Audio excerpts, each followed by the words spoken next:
In the vast palace, workers dressed in white kneel on the ground. The air is filled with a sorrowful atmosphere. Paper money flutters and falls from the sky. The ceremonial officials are grief-stricken. The princess has passed away in the palace. All workers wear white hemp mourning clothes. Meanwhile, outside the palace in linen country, black-clad servants respectfully kneel before a man with a topknot. A red and white feathered parrot perches on the man's shoulder. They report that Princess Ruan Lianrong has committed suicide by poison. The man's finger, which was playing with a bird, pauses. His lips curl up as he sneers. Well, the Shangji Kingdom. At this moment in the Shangji Kingdom, paper money continues to flutter and fall. Workers in front carry soul-guiding banners, while those behind carry a coffin. Inside the coffin lies a young girl dressed in bright red clothes. She rests peacefully. Below her right eye, a faint red birthmark resembling a cloud can be seen, making her particularly eye-catching. The girl's hand tightly grips an exquisite round fan. It seems to still hold the gentleness and sorrow from her life. This scene reminds one of bygone, beautiful years. She is a 15 or 16-year-old girl, just at the age of blossoming youth. Suddenly, a voice echoes from the void. Do you want to try again? The voice seems to come from distant stars, gently echoing in the ear. The girl slowly opens her eyes. At that moment, she seems to see another possibility of life, a brand new beginning. The voice whispers again, gently reminding her, do you want to have a second life? Like those flower petals scattered by the wind, gently falling on the calm water surface, creating faint ripples. The girl slightly raises the corners of her mouth. Her red lips part as she softly but firmly expresses her thoughts. Having heard the answer it wanted to hear, a mysterious force suddenly erupts. The voice continues, then risk your life to save the Shangji Kingdom from destruction. When that deep and loud voice sounds, it's as if some invisible force awakens in the darkness, shaking every inch of space. Inside the coffin, it seems to silently protest against the impending rebirth. It appears to be driven by some mysterious force. The surrounding workers instinctively scatter. The coffin finally falls to the ground, like a heavy mountain collapsing. It makes an earth-shattering boom. A thick white smoke permeates the air, slowly rising from inside the coffin. Like the breath of a ghost, it sends chills down one's spine. And that red-clothed girl, she kneels in the center of the coffin. That voice, sharp and piercing, Kingdom Countdown, 300 days. The girl's vision goes black. When she slowly opens her eyes, she finds herself tightly holding a cup of amber-like wine. Her slender fingers lightly touch the rim of the cup, as if feeling the time settled in the liquor. She wears an exquisite bracelet on her wrist, intertwining with the silk draped over her body to create a gorgeous pattern. Every line reveals priceless quality. Your Highness, Princess. The girl's thoughts scatter like being blown by a gentle breeze. But her gaze remains fixed on that magnificent screen. Those intricate carved patterns are incredibly complex, as if telling ancient stories. The peony patterns carved on the wall are lifelike. They reflect each other, forming a colorful painting. The girl is involuntarily attracted by all of this. Her eyes are full of amazement and curiosity. Even though she hears others calling her, she seems detached, immersed in the beauty before her eyes. Everything around her reminds her that this is the residence of a most noble princess, a world full of luxury and dignity. The girl turns her head to see the palace maid kneeling on the ground before her, her voice full of panic and distress. Your Highness, the Zhen wine is extremely poisonous. Your Highness, please don't be impulsive. Zhen wine? The girl is startled. She holds the bowl in midair, not yet having drunk from it. Looking at the palace maid on the ground, the girl can't help but wonder, what's going on? Why did I suddenly appear in this place? She looks again at the bowl in her hand and the liquid, then at the nervous appearance of the maid in front of her. The girl frowns. Could it be that this bowl contains the Zhen wine? The palace maids continue to dissuade her in a flurry of voices. Although General Ning was unfortunately defeated by the Muse Kingdom, the Shangji Kingdom hasn't fallen yet. That's right, Your Highness. The Shangji Kingdom hasn't fallen. The millions of people in the Shangji Kingdom are counting on Your Highness "Your Highness, you must not take your own life." Hearing the familiar names from the palace maid's mouth, the girl finally realizes what has happened. "Shangji Kingdom, Muse Kingdom, General Ning?" The girl wails internally. "Isn't this the novel I just finished writing?" Recalling the busy modern world from half an hour ago, the girl's thoughts are pulled back to that lively work desk. Sunlight streams through the gaps in the curtains, falling on the computer. The coffee cup emits an enticing aroma. The computer screen is covered with sticky notes full of to-do items, reminding of each busy day. The girl clicks the mouse, operating, web page done. The screen displays completed. The comment section immediately fills with new comments. Why did it suddenly end? Why did the Shangji Kingdom just lose? It's not scientific. The author rushed the ending. Doesn't their conscience hurt? The girl adjusts her glasses, takes a sip of coffee. She frowns at the new comments. "Oh my, I had no choice." The editor suddenly sent a message saying to end this piece early. So I had to change the Shangji Kingdom's great victory to a great defeat. The princess dies from drinking poison, making it an open ending. The memory ends. The girl can no longer control her facial expression. "I've transmigrated, and I've become the princess of the Shangji Kingdom that I just destroyed. Oh my God, help me." Ruan Lianrong doesn't have a chance to fully digest this information. Her hand involuntarily raises. She tries to control the situation by wrestling with her own hand, but all efforts seem futile. She feels helpless because her hand seems to have its own will, not following her commands. She desperately turns to the nearby palace maids for help, hoping to receive assistance. After all, the maids had just kindly advised her not to drink the poison. However, at this moment, Ruan Lianrong finds she can't speak. Her lips tremble, wanting to say something, but not a word comes out. Ruan Lianrong's face is filled with despair, only a sense of helplessness spreading in her heart. "Don't just talk with your mouths. Can't someone come up and stop me?" The palace maids remain motionless, still trying to dissuade this princess whose soul has been replaced. "Princess, don't!" Gulp, gulp, gulp. Ruan Lianrong's movements are smooth and natural, as if this is just a casual sip in daily life. She drinks all the wine in the bowl. Ruan Lianrong's hand falls limply, the bowl bottom hitting the smooth bed edge, making a crisp sound. Just like that, the room quickly returns to its previous silence. The palace maids' faces are like golden beans, shrouded in shock and fear. Their eyes are full of disbelief and indescribable panic.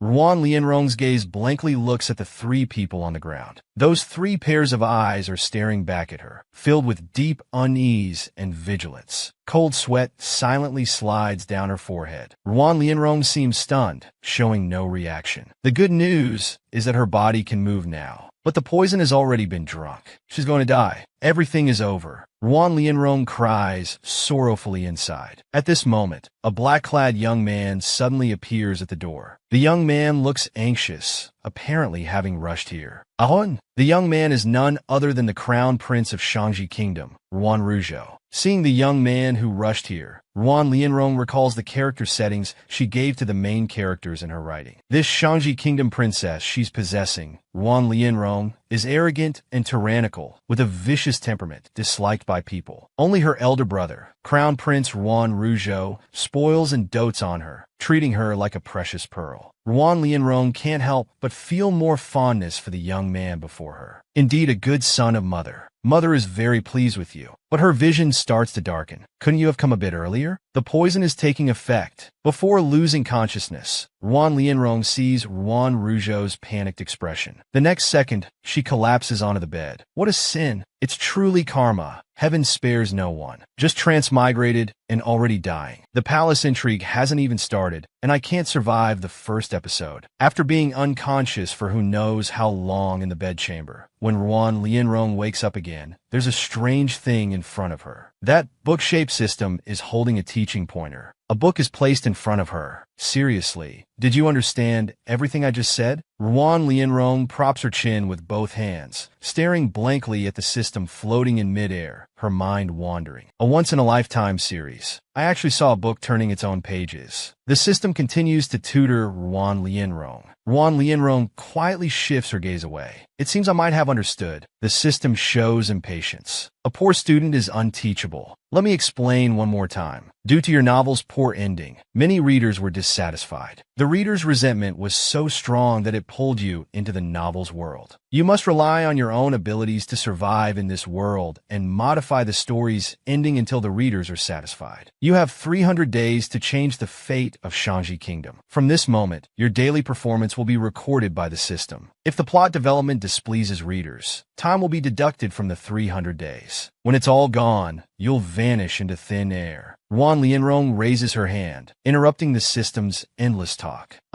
Teacher, don't most systems usually have some cheat skills? What cheat skill can you give me? The system pushes up the glasses on its nose bridge. I'm just a cold, emotionless system for transmitting and recording, without any skills. Ruan Lianrong feels utterly desperate. At this moment, a knock and Ruan Rougeau's voice come from the door. Ahon, Ahon! Ruan Lianrong is startled. She looks at the system still floating in place. Aren't you going to hide? The system looks unsurprised. It crosses its arms and looks at Ruan Lianrong disdainfully. No need. People in this world can't see me. Besides, how could I record if I hide? Ruan Rougeau pushes the door open and walks in, embracing Ruan Lianrong, smiling with joy. Arong, you're really all right. That's wonderful. Ruan Lianrong's body is tightly held by a tremendous force. She feels her breath almost stop. Every cell in her body struggles to escape that constraint. Her consciousness seems to be gradually leaving her body, floating unstably as if her soul is about to escape its shell. Crown Prince brother, can you let go of me first? Like a small animal whose life is threatened, she uses all her strength to push hard. To her surprise, Ruan Rougeau is actually pushed flying away. He crashes heavily into the wall, then slides down from the wall, falling straight to the ground with a dull thud.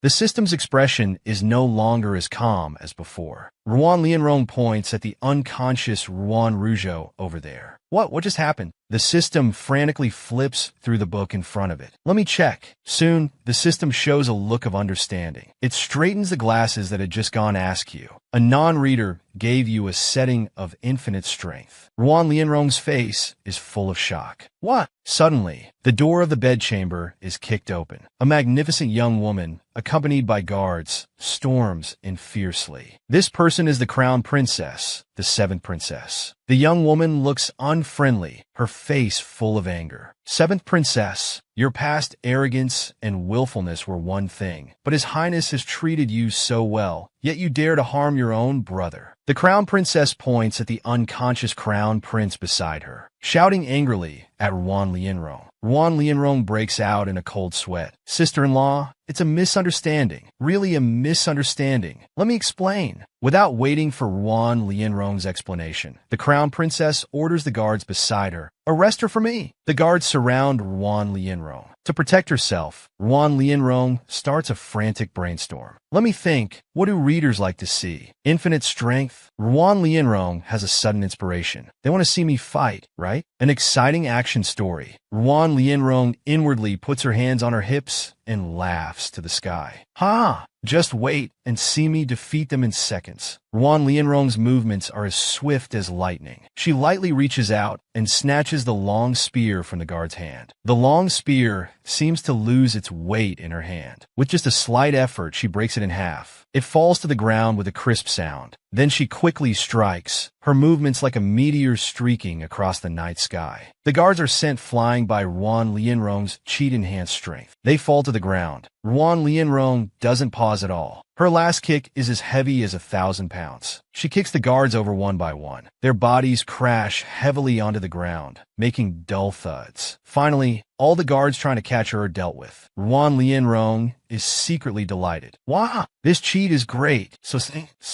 She arrogantly looks at the guards who dare not approach. Come at me all at once. Let me show you what this lady can do. As soon as she finishes speaking, several long spears intertwine like an iron barrel, forming an impenetrable defense line, tightly trapping Ruan Lianrong in the center. Ruan Lianrong blocks with one hand. Hey! She forcefully resists the pressure of several spears with her strength alone. Ruan Lianrong secretly exerts force. She lets out a loud roar. But the scene she imagined, where everyone would be blown away, doesn't appear. Instead, she's pressed to the ground by several long spears. Ruan Lianrong falls to her knees, one hand barely supporting herself. She starts to ask the system for help. Teacher Shu, what's going on? What happened to the promised infinite strength? The system leisurely flips through the book. Explanation 2. That VIP membership just expired. So Ruan Lianrong spits out a mouthful of blood. Are you here to make fun of me? And thus, naturally, Ruan Lianrong is thrown into the imperial prison. In the prison, Ruan Lianrong hopelessly grips the iron bars. The system seriously records the events in the book. Day 1 of revival. Nearly killed her own brother. Thrown into prison by sister-in-law. Hearing these words, Ruan Lianrong's face looks even worse. How exactly are you recording this? The next second, the system notifies her of even more desperate news. Kingdom Countdown, 1 day. Ruan Lianrong is thunderstruck. Meanwhile, outside the palace, on this busy street, the crowd flows like a tapestry. People come and go, bustling endlessly. An exquisite carriage leisurely moves through the crowd. Passers-by who see it voluntarily make way. That's the Finjila carriage. Everyone make way. Small vendors bow to the carriage. Thank you, Boss One. Thank you, Boss One. Pedestrians whisper. I heard the owner of Finjila has done many good deeds, but no one has ever seen his true face. Inside the carriage, a man in luxurious clothing has a stern expression. The guard beside him speaks. Your Highness, how long do you plan to stay this time? Upon hearing this, the man's already unpleasant expression instantly changes. He uses his fan to hit the guard's head, saying, How many times have I told you?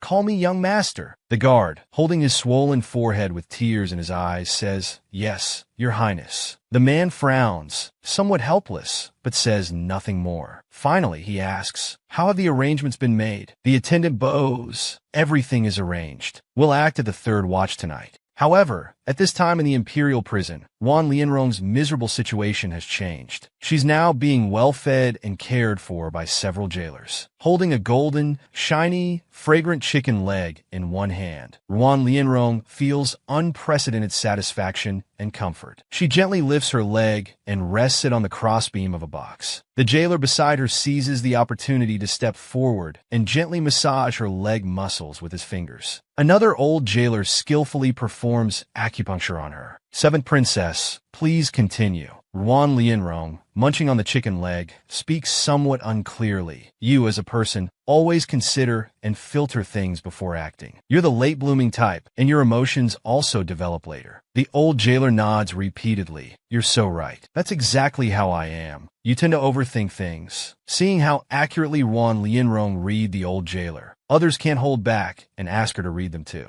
Ruan Lianrong, gnawing on the chicken leg, is having a great time. After Ruan Lianrong's maneuver, the kingdom's countdown time quietly extends by quite a bit. She raises an eyebrow at the system. How about that, bookworm? Your sister's got some skills, right? The system records in the book, Day 2 of Revival, used modern astrology to fool the guards. Countdown increased. At this moment, the sound of a night watchman striking a gong comes from outside. After 3 dong sounds, the man calls out in a long voice, Third watch, all is peaceful. As soon as he finishes, 2 pairs of masked men in black clothes suddenly appear in front of them. Ruan Lianrong, the jailers, and the men in black look at each other in confusion. The old jailer, with a worried face, mutters, This isn't right. His Highness said only one person would come to break out of prison. One of the masked men in black is also puzzled. The Crown Princess didn't mention sending allied forces to help. Another man in black, seeing the slightly awkward scene before him, realizes something is wrong. This isn't good. It seems someone wants to eliminate us all. To verify if the other side is friend or foe, they decide to use a code phrase. The Heavenly King covers the earth. Spring sleep unaware of dawn. The mismatched code phrases leave everyone silent. The 2 groups of soldiers face each other. They tightly grip their sharp swords. With a crisp swishing sound, the blades gradually reflect a dazzling light. The air is filled with tension and the spirit of a duel.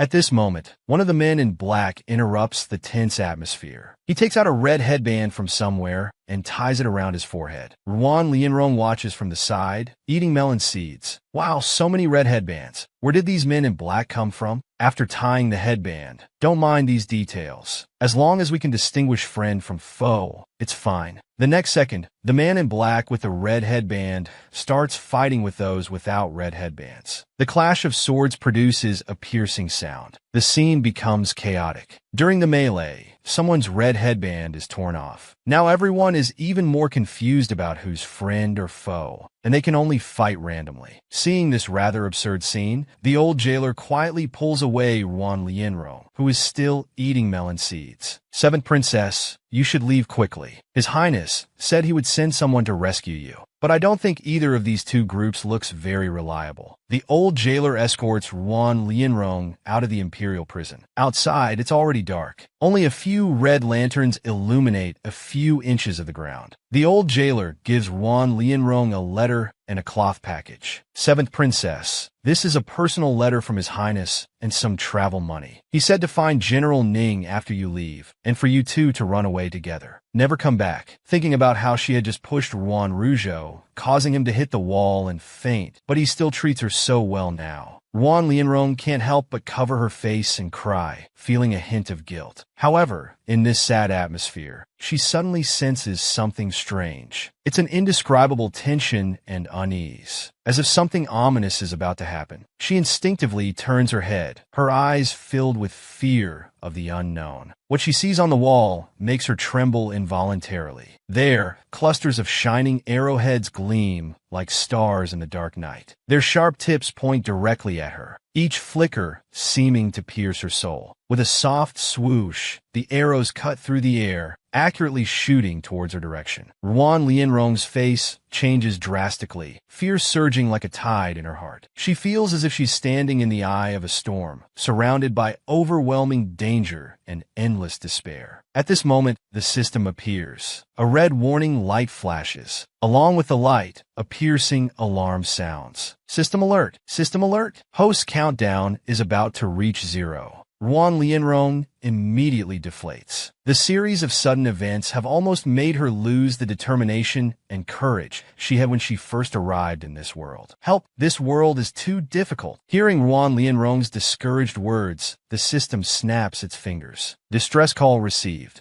As a mysterious aura spreads through the air, strange cards suddenly appear in front of Ruan Lianrong. They seem to have been summoned from nothingness. Each one falls precisely in front of her. These cards are not connected to each other at all, as if some force is guiding them. Just as she feels confused, a deep and serious voice comes from the void. It asks her if she's willing to embark on an adventure that will determine her fate. Although these 3 cards look extremely similar, the images depicted on each card are different. One card shows a balance scale. Another card is composed of a sword and a bow. The pattern on the last card is actually a bull's head. Looking at the 3 cards in front of her, Ruan Lianrong stops crying, but hasn't fully reacted yet. She slowly extends her finger and taps the card with the balance scale image. Immediately following Ruan Lianrong's choice, all 3 cards flip over. The card she just chose says continue for 1 second. The other 2 say author dies once and author survives barely. Seeing the words on the other 2 cards, Ruan Lianrong feels a bit emotional. The chosen card quickly takes effect. In that fleeting moment, just as the arrow is about to pierce Ruan Lianrong's chest, the arrowhead seems to be gently held by a mysterious hand. It stops abruptly in midair. There was a brief pause. Ruan Lianrong was stunned by this sudden turn of events, but she didn't lose her senses. She quickly reacted, protecting her head with both hands and instinctively leaning to one side, avoiding the fatal blow. Immediately after, there was a piercing whistle. The sword grazed past Ruan Lianrong with a sharp hiss in the swoosh, tearing the fabric of her pointed clothes and leaving a visible wound. Although injured, Ruan Lianrong felt relieved, because she believed she had successfully escaped this crisis. The arrow firmly embedded itself into the ground, making a dull thud. The arrow's fletching trembled slightly in the breeze, showing the immense strength of the archer. At this moment, Ruan Lianrong only felt her heartbeat hadn't fully calmed down. She secretly shed tears and sighed. The system calmly explained the origin of those cards. Just now, 3 VIP users simultaneously activated their skills, triggering the system's choice of fate. The system adjusted the glasses on its nose. You're lucky. You chose C. Ruan Lianrong cried, her heart aching and blood trickling from the corner of her mouth. You're truly my dear reader. The system closed its book. But this arrow is poisoned. Ruan Lianrong peacefully shed tears. Then she fell backward, unable to finish her sentence. In her mind, she silently thought, am I going to die again? In a state between dream and wakefulness, Ruan Lianrong seemed to see a man in blue clothes. He held a folding fan, laughing softly. You can't die so simply. After an unknown period of unconsciousness, Ruan Lianrong seemed to hear voices talking nearby.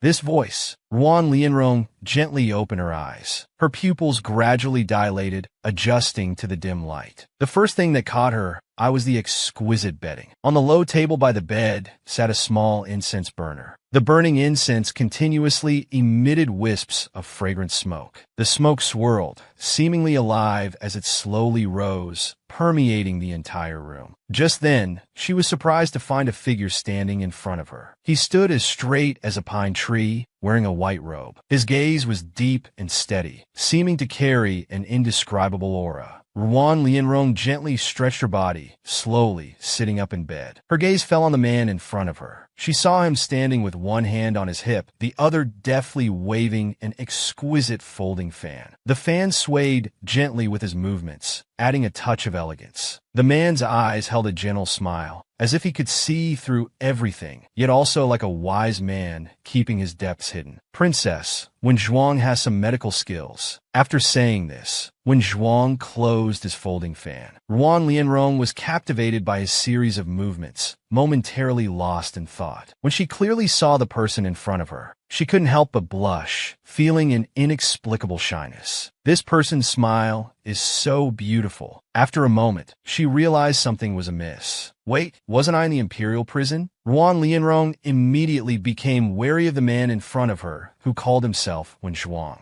Who are you? Wen Zhuang smiled slightly, seemingly unsurprised by Ruan Lianrong's reaction. Your reaction is quite quick. Wen Zhuang calmly explained to Ruan Lianrong, don't be afraid, princess. I mean no harm. I was the one who treated the poison in your body. Just as Ruan Lianrong was about to say something, a series of urgent and loud knocks came from the door. There was no response from outside, but the knocking didn't cease. Instead, it grew louder, echoing in the spacious room. The group knocking on the door was fully dressed and armed with sharp weapons, clearly not ordinary people. Seeing no one answering, the leader shouted, "The Crown Prince orders a search for the missing princess. Search everywhere." Hearing this, Ruan Lianrong felt relieved. She smiled with full expectation. My brother has come for me. That's great. As soon as she finished speaking, her clear voice still echoing in the air, a sharp sword appeared like a ghost. Ruan Lianrong widened her eyes in surprise. Her movements froze for a moment. The long sword was already silently resting against her neck. The cold blade made her involuntarily lift her head. It was a guard dressed in a black uniform. He had appeared silently by Ruan Lianrong's bedside. Each step was so steady and powerful. His eyes were cold and merciless, as if they could see into the depths of one's heart. His voice was equally chilling, as if coming from the bottom of a frozen lake. If you want to live, don't make a sound. The tone revealed an unquestionable command and intimidation. Ruan Lianrong knew she was in danger, but she also understood the importance of remaining silent at this moment. Despite feeling an urge to resist, she suppressed it forcefully. After taking a deep breath, she chose to comply and made no further sound. Wen Zhuang remained silent.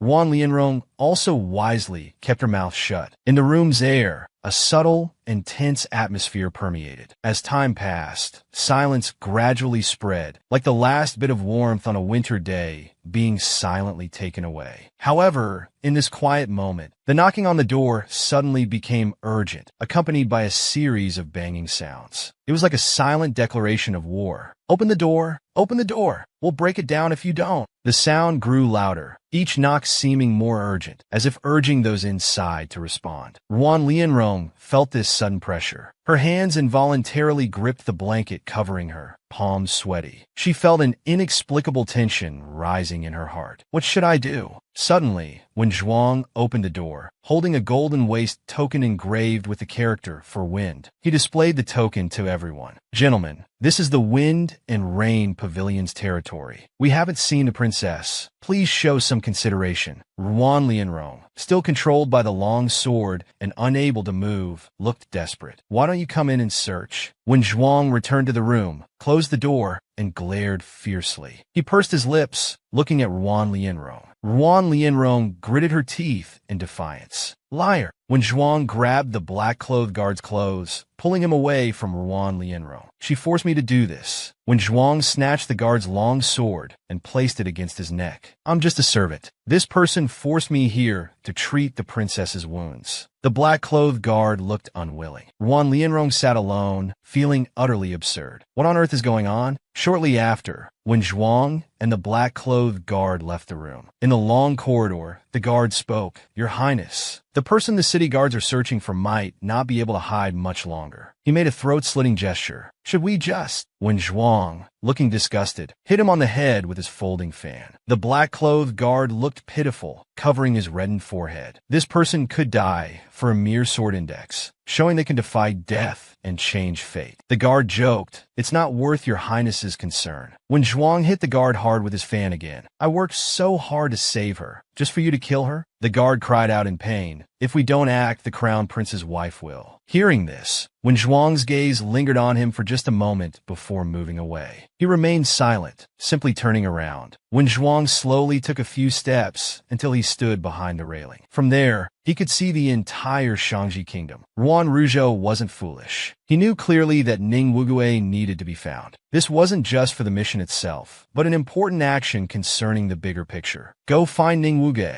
Tell him the Wind and Rain Pavilion has found the princess. His Highness wants to make a deal with him. The black-clothed guard quickly left after receiving the order, leaving Wen Zhuang standing alone. He muttered, you can't just die like this. At this time, in the imperial palace of the Shangji kingdom, Ruan Lianrong's disappearance was like a time bomb exploding in Ruan Ruzhou's heart. He angrily smashed the teacup in his hand onto the ground. The cup shattered into several pieces, tea splashing everywhere, creating a splash. The guards were so frightened, they knelt on the ground, not daring to raise their heads, fearing greater anger and punishment. Still no news of Arong? They had never seen such a cold monarch. His usually gentle face now looked exceptionally gloomy and stern. His gaze was as sharp as a hawk's, his questioning voice carrying undeniable authority. What about the imperial prison? A guard respectfully replied. The prison head? Yesterday, 2 groups of people went to the prison. Both wanted to take the princess away. They fought until General Ning arrived, by which time the princess had already disappeared. Ruan Ruzhou's anger churned in his chest. His tightly clenched fists made cracking sounds. Every movement seemed exceptionally forceful. Incompetent in success, proficient in failure. Seeing this, the guard became flustered. His knee seemed to be hit hard by some invisible force, making a crisp sound. He finally knelt on the ground. Like those around him, they lowered their heads, bodies trembling, eyes revealing fear and unease. Your subject has found that one group of prison breakers seems to be the Crown Prince's wife's doing. Just then, a servant came in to announce, the Crown Prince's wife requests an audience. Ruan Ruzhou, feeling quite irritated, refused a request. Where is Ning Wugue now? The attendant below answered, General Ning is searching everywhere. There's no news of the princess yet. Ruan Ruzhou's face darkened further. If he can't find her wrong, tell him to go down and accompany her in death. No need to see me. Ruan Ruzhou turned and strode out of the palace. The moment he saw the Crown Prince's wife, Ruan Ruzhou's face changed instantly. His previously solemn expression suddenly became exceptionally lively. That expression was like flowers blooming in spring, both vibrant and full of life. He slightly raised the corners of his mouth, his voice carrying a hint of pleasure and affection. My beloved has come. come. At night, the moon hung high in the sky. Ruan Lianrong sat in the corner, holding her head, looking dejected. The system beside her carefully wrote down the words depressed. Suddenly, someone gently knocked on the door. Princess, General Ning has arrived. Ruan Lianrong looked at the package and envelope on the table. You're right, Ning Wuge.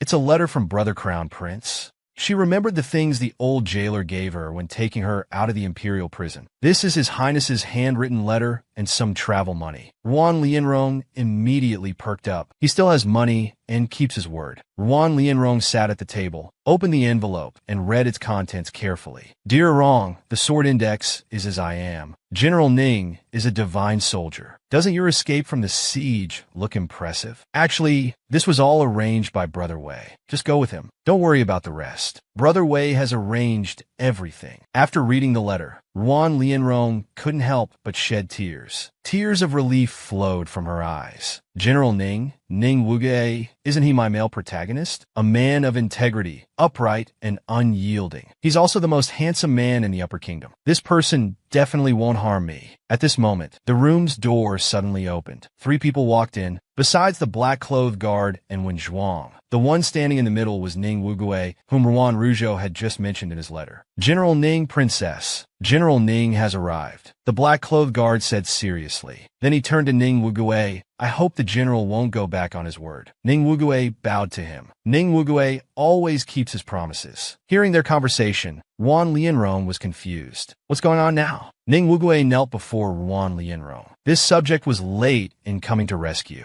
Please forgive me, Princess. Ruan Lianrong, with a head full of question marks, said, It's good that you're here. It's good. Ning Wuge bowed low to the ground again. This subject led the troops poorly, losing to Mu Zilei. The princess should punish me with death. Ruan Lianrong felt even stranger. No. Actually, I played a part in this too. Ning Wuge continued. A carriage is ready outside the city. I must ask the princess to endure a few days of discomfort. Once we reach our destination, this subject will immediately marry the princess. Ruan Lianrong's smile froze on her face. Why? Thinking of the constantly decreasing countdown of days for the kingdom, Ruan Lianrong quickly waved her hands. General, calm down a bit. What about Lu Feifei, if you marry me? Ruan Lianrong wailed inwardly. General Ning, the Prime Minister's daughter Lu Feifei, is a perfect match for you, talented and beautiful. This is the main couple personally chosen by the author. Ruan Lianrong's face darkened, greatly troubled by Ning Wuge's words. What kind of bizarre operation is marrying me? Ning Wuge closed his eyes, his tone full of guilt. This subject is a defeated general. How could I have the face to ask for Miss Lu's hand? Hearing this, Ruan Lianrong twitched her mouth. Brother, something seems off here. Regarding Ning Wuge's previous words, Ruan Lianrong was both confused and bewildered. You don't have the face to marry Lu Feifei, but you have the face to marry me? Wen Zhuang, standing nearby, couldn't suppress his inner laughter. His slight and somewhat awkward laughter broke the original silence in the room. Wen Zhuang's voice echoed in the air, causing people to turn their heads involuntarily. Although the room was silent, his laughter seemed to find an outlet, standing out particularly. He laughed apologetically, his eyes flashing with a hint of innocence and helplessness. Excuse me.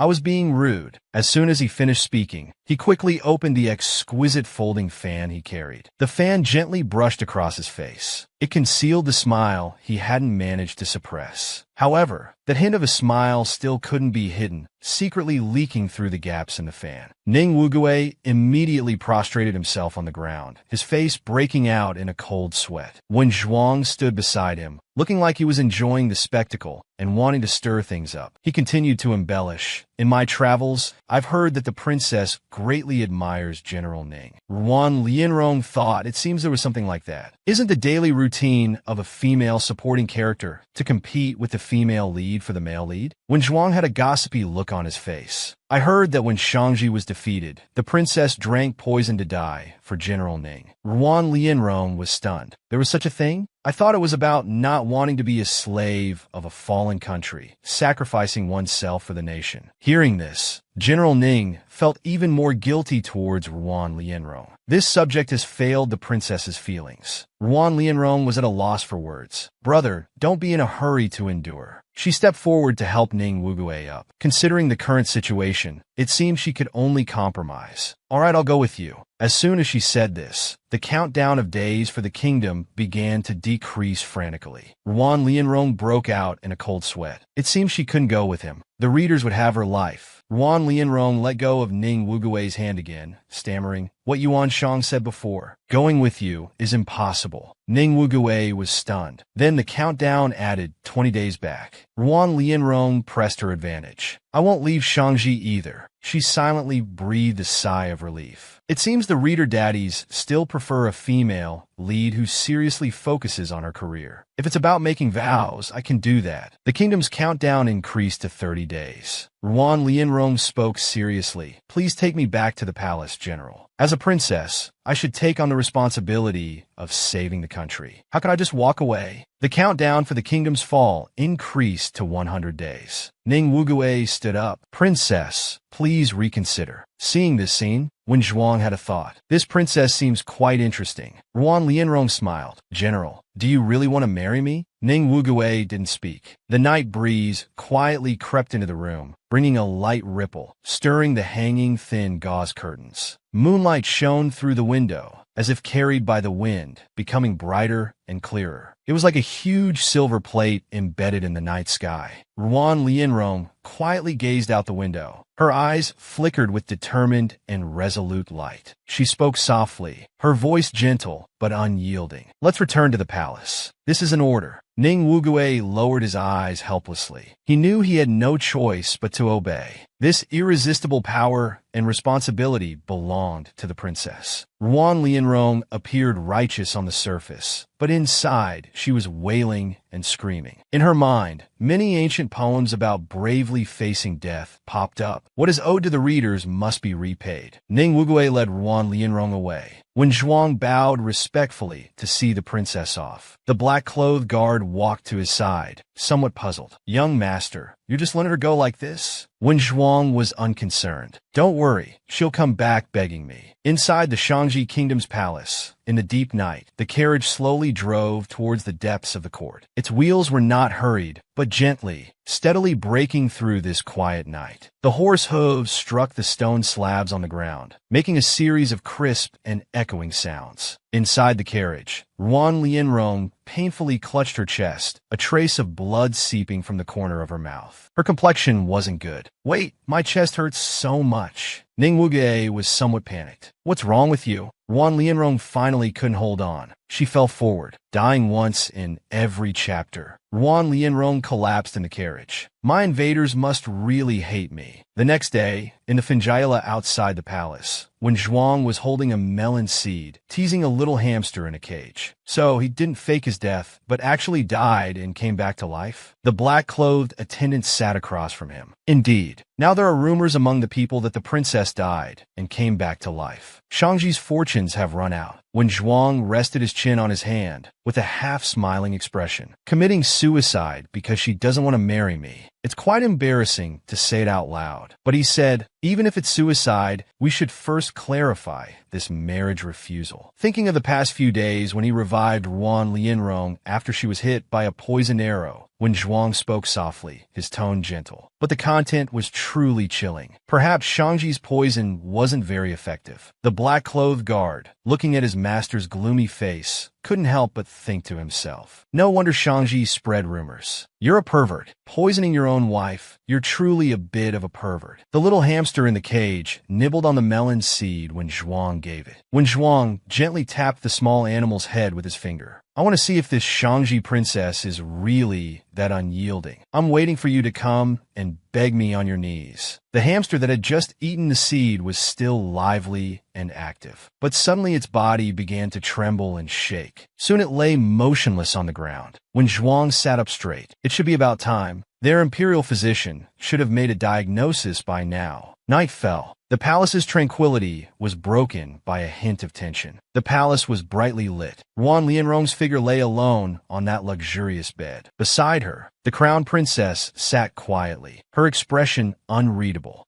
It was a silent night. The stars outside the window seemed to be affected by the atmosphere in the palace, appearing particularly dim. The imperial physician was fully focused on taking Ruan Lianrong's pulse. He observed every subtle movement of her pulse meticulously. While carefully checking her pulse, he gently stroked his long beard. His brows furrowed as he muttered, "How strange." Suddenly, the physician's brows knitted tightly. He stood up and walked to the crown princess and Ruan Lianrong, bowing deeply. "Your Highness, the princess appears to be fine on the surface. However," he paused, his eyes flickering with indescribable worry. Before the old physician could finish, Ruan Lianrong anxiously asked, "However what?" Her voice became somewhat shrill with anxiety. The physician took a deep breath, choosing his words carefully. He said, "However, there's still unremoved poison in the princess's body, and it's a potent poison." Hearing this, Ruan Lianrong gasped, her whole body involuntarily trembling. Even her voice became hoarse with fear. "Potent poison? What kind of potent poison?" The old physician fell to his knees, covering his face with his hands, his grief evident. "This subject is incompetent and cannot diagnose what kind of potent poison it is." After a long silence, the crown princess finally broke the quiet air. She gently covered her lips, revealing a barely noticeable contemptuous smile. In her bright eyes, she couldn't hide that deeply concealed contempt and disdain. "Physician Zhang, no need to blame yourself. It seems the princess is already immune to all poisons. She drank poison wine before and still survived, didn't she?" "Physician Zhang, go report to His Highness the Crown Prince first. Since the princess is fine, just report truthfully. There's no need to mention the poisoning." Seeing the crown princess speak to this point, the old physician, who had been in the palace for long, knew what he should and shouldn't say. The old physician accepted the order. "This subject takes his leave." As the old physician turned to leave, Ruan Lianrong's voice struck him like an invisible lightning bolt. She urgently called out to him, "Physician, don't." With her call, the old physician's steps, originally prepared to leave, became hurried, as if he had heard something terrifying. Ruan Lianrong's eyes were full of pleading and anxiety. "Don't go. If it's a potent poison, how can it be completely ignored?" The old physician's reaction made Ruan Lianrong more certain that the potent poison in her body must be something troublesome. It was only because of the crown princess that the old physician's mouth was sealed. Her only hope now was the old physician. However, the discord between the crown princess and Ruan Lianrong was known to everyone in the palace. Whether to help the crown princess or Ruan Lianrong ultimately depended on who would truly hold power in the future. Without much thought, everyone would lean towards the crown princess's side. After all, she was just an arrogant and incurably poisoned princess. No one would want to help her. The old physician had already hurriedly left Guanju Palace. The crown princess walked to Ruan Lianrong's bedside with a dark face. The atmosphere between them was extremely tense. "Sister's life is truly resilient." Ruan Lianrong retorted defiantly. "Sister-in-law is quite calculating." But unfortunately, Lianrong's life is not destined to end. The crown princess revealed an eerie smile. She looked down at Ruan Lianrong. "I didn't want you dead, but now it seems I won't have to lift a finger. More and more people want you dead." Hearing this, Ruan Lianrong was confused. "What do you mean?" The crown princess laughed. "It seems you don't know yet.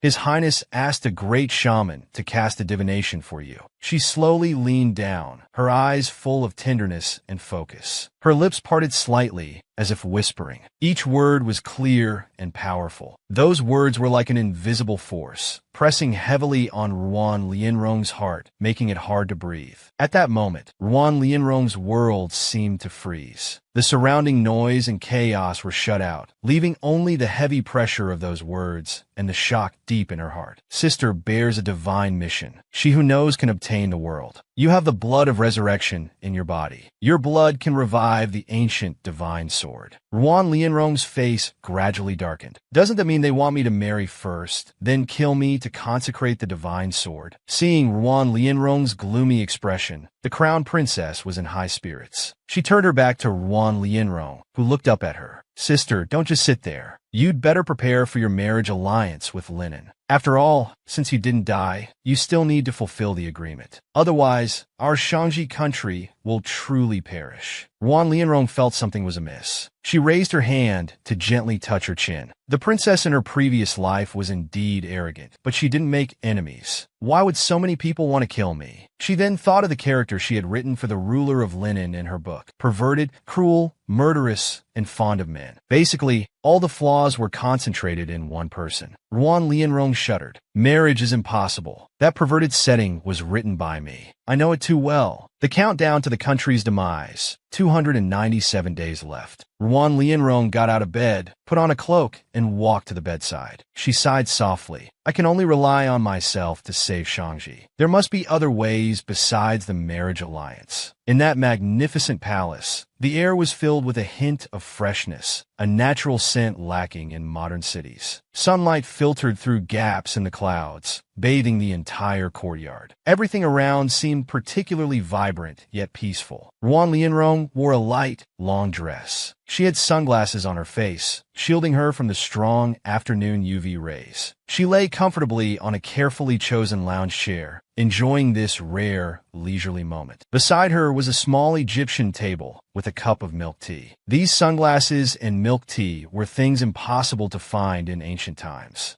However, thanks to the system cheat by her side, Ruan Lianrong could still enjoy a bit of modern life's convenience and leisure. While relaxing, she chatted with the system. Bookworm, your system has a bug. Yesterday, it was 297. Shouldn't it be 296 today? She picked up the milk tea and took a delightful sip. So if I just take a stroll every day, do some square dancing, and don't cause any trouble, Shangji won't perish, right? The system beside her showed a disdainful expression. As soon as she said this, the countdown numbers for the kingdom began to drop frantically. Ruan Lianrong spat out her milk tea, and her sunglasses were knocked askew in shock. Why did the days decrease again? Can't you take a joke? Ruan Lianrong began to swear vehemently. Dear readers, Father God, I was just kidding. I swear I'll work hard on my career. Work makes me happy. I love work. Suddenly, a rustling sound came from the nearby bushes. Ruan Lianrong keenly caught this subtle signal. Her eyes, which were originally gleaming, quickly regained their composure. Her expression also calmed down. She gently turned her body and sat up straight on the lounge chair. Who's there? Come out quickly. A worker emerged from the nearby path. The worker looked young and not very tall. After hearing Ruan Lianrong's rebuke, he slowly came out from his hiding place. He lowered his head, looking shy. Upon seeing Ruan Lianrong, he carefully knelt down and bowed. Princess, I am Xiao Fuzi, a handyman in the back courtyard. Ruan Lianrong's face darkened. I dismissed everyone in the palace today. Why didn't you leave? Last night in Guanju Palace, through the hazy candlelight on the window paper, Ruan Lianrong's silhouette inside the room appeared increasingly ferocious. Her figure became more distorted in the flickering firelight, chilling like a demon. This scene stirred up tremendous waves in the hearts of those watching outside. Though they couldn't see clearly inside, they could hear the terrified cries of the workers. Every voice revealed horror and despair, as if in the midst of hell. The workers inside banged on the windows, screaming for help. Suddenly, Ruan Lianrong's movements became extremely violent. She grabbed a worker and without hesitation bit into his neck. The smell of blood spread as her teeth sank deeper. Like an invisible hand, it tinted every breath in the air with a dark red. Blood splattered, covering the windowsill. They stood outside, not daring to move. The princess is eating people. The next morning, Ruan Lianrong lazily stretched and yawned, slowly emerging from her sleeping quarters. A group of workers stood outside the door. They seemed to have been waiting for a long time. As soon as they saw Ruan Lianrong, they immediately knelt down. One worker, unable to hold back tears, said, "My elderly father has passed away. I need to return home for the funeral. Please grant me leave, princess." Seeing this, other workers followed suit. One by one, they wept bitterly, as if pouring out their hearts. Some workers tightly held tablets and hairpins, crying and begging the princess. "My mother has passed away. Princess, my wife has also died." They cried with seeming sincerity. Ruan Lianrong waved her hand, as if helpless. "All right, don't worry. I don't need my own people. Since you already know, those who are afraid can leave." Before she finished speaking, the crowd kneeling at the door had vanished without a trace. Ruan Lianrong couldn't help but laugh inwardly. Was my act that convincing? The system's tool is quite useful. Back to the present. Ruan Lianrong approached Xiao Fuzi step by step. She leaned slightly, whispering in Xiao Fuzi's ear, "Aren't you afraid I'll eat you?" Xiao Fuzi's movement was rather abrupt. He seemed to have made a decision to face death. His lips trembled slightly, his eyes tightly closed, as if fighting a final battle with his inner fear. But finally, he said to Ruan Lianrong, "Princess has saved this slave's life. If the princess wants to drink my blood, this slave is willing." Seeing this, the system popped up to criticize Ruan Lianrong. "Look how you scared the poor child. I shouldn't have helped you play this role." Ruan Lianrong sighed. "What else can I do? The whole world wants to kill me now. I could only think of this man-eating trick to protect myself." Ruan Lianrong's gaze softened. She gently helped Xiao Fuzi up from the ground. Her movements were gentle and natural. The initial air of authority she had shown seemed to have been quietly withdrawn at this moment. Instead, there was a kind and warm atmosphere. She smiled, no longer wearing that cold expression, but a more friendly and approachable look. "Well, someone needs to take care of things here. You can stay for now." Xiao Fuzi looked straight at Ruan Lianrong. She continued, "But we need to change your name." While thinking about how to rename Xiao Fuzi, Ruan Lianrong happened to see the milk tea cup beside her. On the cup were 4 characters: boba milk tea. Ruan Lianrong had an idea. She raised the milk tea cup and said to Xiao Fuzi, "From now on, you'll be called milk tea." The system silently criticized, still wanting to drink his blood. Just then, a man and a woman suddenly burst into Guanju Palace. The woman's voice was rough, shouting as she entered, "Rong Rong, Rong Rong." The woman was much taller than average. Upon seeing Ruan Lianrong, she walked straight towards her, eyes full of joy. Xiao Fuzi stepped forward to block the strange woman, but due to the height difference, his face was directly covered by her hand. Xiao Fuzi felt helpless and frustrated. He tried to use his actions to stop the mysterious woman, but seemed so small in front of her. She towered over him like a giant, while Xiao Fuzi was just an ordinary person. The height difference meant he didn't even have a chance to touch her. Ruan Lianrong, watching the burly woman approach, stepped back repeatedly, her face full of rejection. "No, big sister. Who are you?" Hearing this, the woman's face showed a mix of anger and embarrassment. Xiao Fuzi was held by the shoulders in front of Ruan Lianrong, stuck between the two, unable to move. He was in an awkward position due to this strange atmosphere. The woman clenched her fists. "I'm your brother."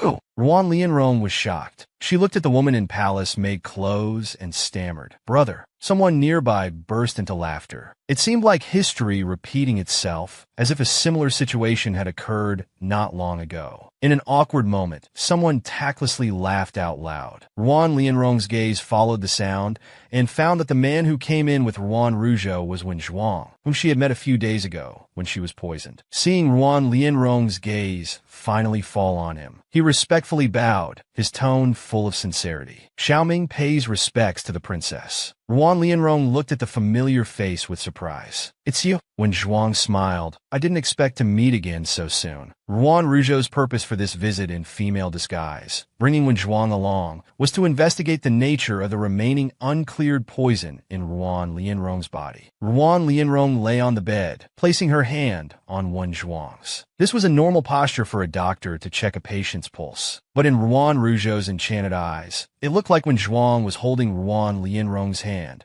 with some inappropriate desire in his eyes, creating an ambiguous atmosphere. Seeing this, Ruan Rougeau couldn't stand it. He pulled Wen Zhuang away by his thick collar, far from Ruan Lianrong. Hey, Mr. Wen, you're here to examine, not to get so close." Wen Zhuang dropped Ruan Lianrong's hand, turned to Ruan Rougeau unhappily. "If your highness is displeased, then you do it." Ruan Rougeau immediately sat up straight, avoiding Wen Zhuang's gaze. You do it. Forgive my rudeness. I dare not question you, sir." Wen Zhuang's expression changed, but his tone was still impatient. "If it weren't for our years of friendship, your highness, I wouldn't dare risk entering the palace." Ruan Rougeau looked annoyed, perfunctorily agreeing, feeling like every word he said put him at a disadvantage. Yes, you're right about everything." Then the two started bickering back and forth. When Zhuang continued, "You cherish your sister, but I don't." Ruan Rougeau lazily clapped, his voice casual. Right, my sister isn't good enough for you." Watching them argue,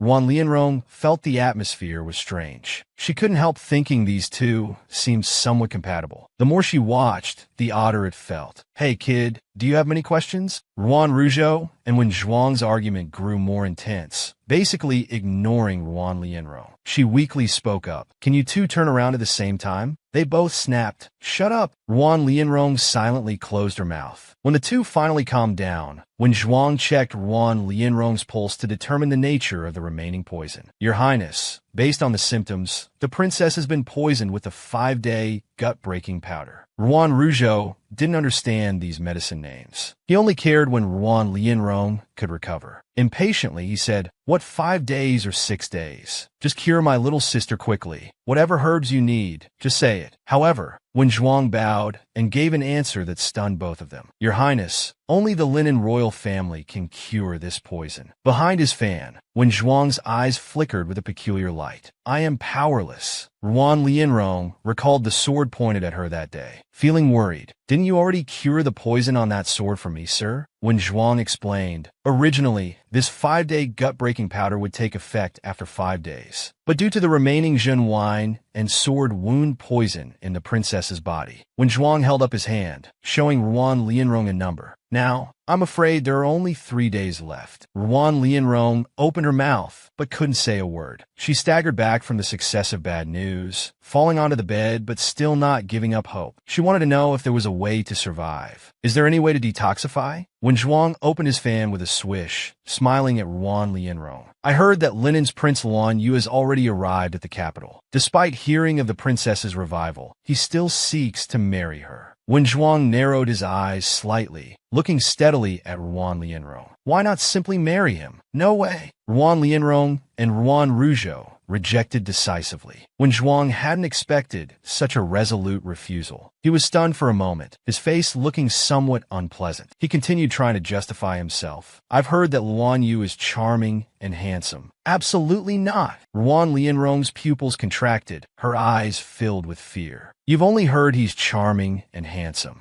Have you heard about his cruel nature, his extreme perversions, his keeping of male concubines, his rapes and abductions? He's capable of any evil, a beast in human form with a viper's heart." Ruan Rougeau and Ruan Lianrong took turns describing all the rumors about Luan Yu's character. When Zhuang's expression had worsened to the point it couldn't get any worse. Seeing when Zhuang's silence, Ruan Rougeau grabbed his wrist and started berating him. "How could I possibly marry my sister to such a trash?" When Zhuang was speechless, Ruan Rougeau, holding his hand, noticed something odd. "Hey, why is your hand so cold?" Ruan Lianrong came up with an idea. "Brother, why don't we kidnap Luan Yu and force him to give me the antidote?" Ruan Rougeau's eyes lit up. He exclaimed, "That could work." When Zhuang watched the siblings whispering and plotting to kidnap Luan Yu, feeling somewhat speechless. Were these siblings fools? Just then, Xiao Fuzi pushed open the bedroom door and rushed in. "Not good, not good!" Because he ran in too hastily, Xiao Fuzi tripped on the door frame as he entered. "The Imperial Guard. I saw the Imperial Guard commander leading people here, looking fierce." Ruan Rougeau immediately reacted. He took off his clothes and said to Ruan Lianrong, "Quick, Rong, change into the palace-made clothes. Disguise yourself as a maid. I'll arrange for Mr. Wen to take you out of the palace." Ruan Lianrong held Ruan Rougeau's hand as he was undressing. She frowned, clearly disagreeing with his plan. "Brother, I can't leave. I can't leave you alone." However, Ruan Lianrong was crying inside. "Brother, it's not that I don't want to leave. The readers won't allow me to leave." Ruan Rougeau held Ruan Lianrong's shoulders, his expression more serious and unyielding than ever before. Rong, you must go. The situation with the imperial edict is critical." Though extremely reluctant, Ruan Rougeau chose to reveal the truth. "The young emperor of Muse and the perverted prince of Linen want to kill you to revive the ancient divine sword." Ruan Lianrong was shocked. The emperor of Shangji was not their biological father, but their uncle, and thus wary of them. Ruan Rougeau continued, "And our dear uncle certainly won't spare you either." Ruan Rougeau's face darkened. "Last time I secretly let you out of the palace. He's now using it against me, confining me. He wants to use this to depose me. By sending the Imperial Guard now, he probably wants to take you to tonight's stargazing assembly." At this moment, a group of Imperial Guards had already arrived. However, Ruan Lianrong wasn't afraid. Instead, she seemed to be filled with fighting spirit. "Brother, it's time for us to fight back." She gripped Ruan Rougeau's hand tightly. The emperor suddenly calling for a stargazing assembly. is just to use me to change the purple star's image, so he can legitimately depose you, right? Wan Lianrong spoke firmly. I won't let him have his way. When Zhuang, who had been silent for a while, suddenly spoke up, his thoughts differed from the two. He didn't believe. These Imperial Guards were here for Wan Lianrong. I'm afraid these guards are here for you, Your Highness. Hearing Wen Zhuang's words, both were stunned. As they spoke, the Imperial Guards had reached the bedroom door. Crown Prince, 7th Princess. The Imperial Guard commander bowed respectfully at the door. The Emperor has specially ordered me to escort you to the stargazing assembly. Someone inside responded, "Come in." The Imperial Guard commander pushed open the door. He then summoned a servant. The servant was holding a tray with a set of formal clothes. "Please change first, Your Highness." He continued, "The Emperor instructed me to tell the Crown Prince, if you want to see the princess, just bring her over. Dressing like this is truly undignified." Though the words were ordinary, they were laced with control and oppression towards Ruan Rougeau. It was unclear whether this was truly the Emperor's command, or just someone throwing stones at a fallen crown prince who had lost real power. Wan Lianrong stepped forward. "What dignity are you talking about?" She stood before the Imperial Guard commander with her arms crossed, looking down at him. "Commander Xiao, is it dignified when you sneak around with the palace concubines?" Thinking of the scene she had written about Commander Zhao's affair with a palace concubine, Wan Lianrong felt secretly pleased. "I could expose all your secrets in a minute." Though she had her verbal victory, they still had to go to the stargazing assembly with the Imperial Guard. In Shangji, people revered the war stars. The royal family had established the Celestial Office, which managed all matters related to war stars and sacrifices. They held an annual stargazing assembly at the Stargazing Tower. The Stargazing Assembly mainly observed national trends and prayed for the people's well-being. The Stargazing Tower stood atop a high mountain, said to be the closest place to the stars. Wan Lianrong's mother had once been a sensational shaman in Shangji. Unfortunately, Wan Lianrong's mother died of illness in her 3rd year as an imperial consort. That year, Wan Lianrong was only 13 years old. The following year, their father the emperor passed away. The palace was in mourning, wearing hemp clothes. The whole country grieved. There were rumors that the late emperor had married a witch, thus ruining Shangji's fortune. Because Crown Prince Ruan Rougeau was too young, the throne fell to their uncle. The current emperor and empress's willingness to keep Princess Wan Lianrong was intriguing. Wan Lianrong walked to the screen. Behind her were the current emperor and empress. "Ronger greets your majesty." Wan Lianrong knew only a shaman's descendant could activate the mind-reading formation. In her previous life, the princess had been so arrogant because of this. "Ronger, you may rise." Wan Lianrong stood up respectfully. "Thank you, Your Majesty." Wan Lianrong clearly knew how the emperor on the high seat felt looking at her. It was a feeling of remembering an old love through a new person. Wan Lianrong thought to herself, "Our emperor once deeply loved my mother." She smirked, but love unrequited turns to hate. The empress spoke. "There are still 2 hours until the stargazing assembly. Ronger, go to the side hall to prepare." She showed no kindness to Wan Lianrong. If not for Wan Lianrong protecting Ruan Rougeau, her own son would have long since become crown prince. Wan Lianrong left as ordered. The empress stared at her back, harboring poisonous thoughts. "You little wretch, after tonight you won't be able to hide anything." Back in her resting place, Wan Lianrong finally relaxed. She collapsed into a chair, constantly fanning herself. Xiao Fuzi stood beside her. That act was so tiring. Just then, a WeChat group chat interface appeared in midair. The group name was Kingdom Countdown 300 Days with 50 members. Wan Lianrong sent a message. "Dear readers, shouldn't you give me a cheat code at this point? I'm an imposter. I don't know anything about the mind-reading formation." The system replied. "You set it up yourself? How can you not know?" Wan Lianrong cried. "I only mentioned it briefly in my novel. I've never actually used this thing." The system sighed. "You brought this upon yourself." A reader named Online, sending knives to the author, sent a message. "Seeing you embarrassed is kind of exciting." Wan Lianrong was speechless. Another reader named Daily Question, "Has the female lead logged off today?" sent a message. "Hang in there, little cousin." Wan Lianrong remained speechless. At this moment, a reader named The Male Lead Is Mine spoke up. "I think the male lead will save you." Wan Lianrong was stunned. "I have a male lead? Who's the male lead?" "The Male Lead Is Mine" reader was muted by the group admin. Wan Lianrong was utterly speechless. Xiao Fuzi nudged Princess Ruan Lianrong. "Why don't we listen to His Highness the Crown Prince and escape?" Just then, Commander Zhao's voice came from outside the window. "Princess! Princess!" Ruan Lianrong went to open the window. Commander Xiao was crouching on the windowsill. Ruan Lianrong was embarrassed. "Commander Xiao, you're quite skilled at this." Commander Xiao looked a bit awkward. "Princess, I've gathered some information. It's best to avoid it for now. The Empress has set an ambush at the stargazing tower. Once the mind-reading formation is activated, you'll be executed on the spot." Ruan Lianrong frowned, screaming internally. She was shocked by the Empress's reckless determination to eliminate her. "Don't they know Muse and Linen are waiting to marry me?" Commander Xiao stammered as he continued. They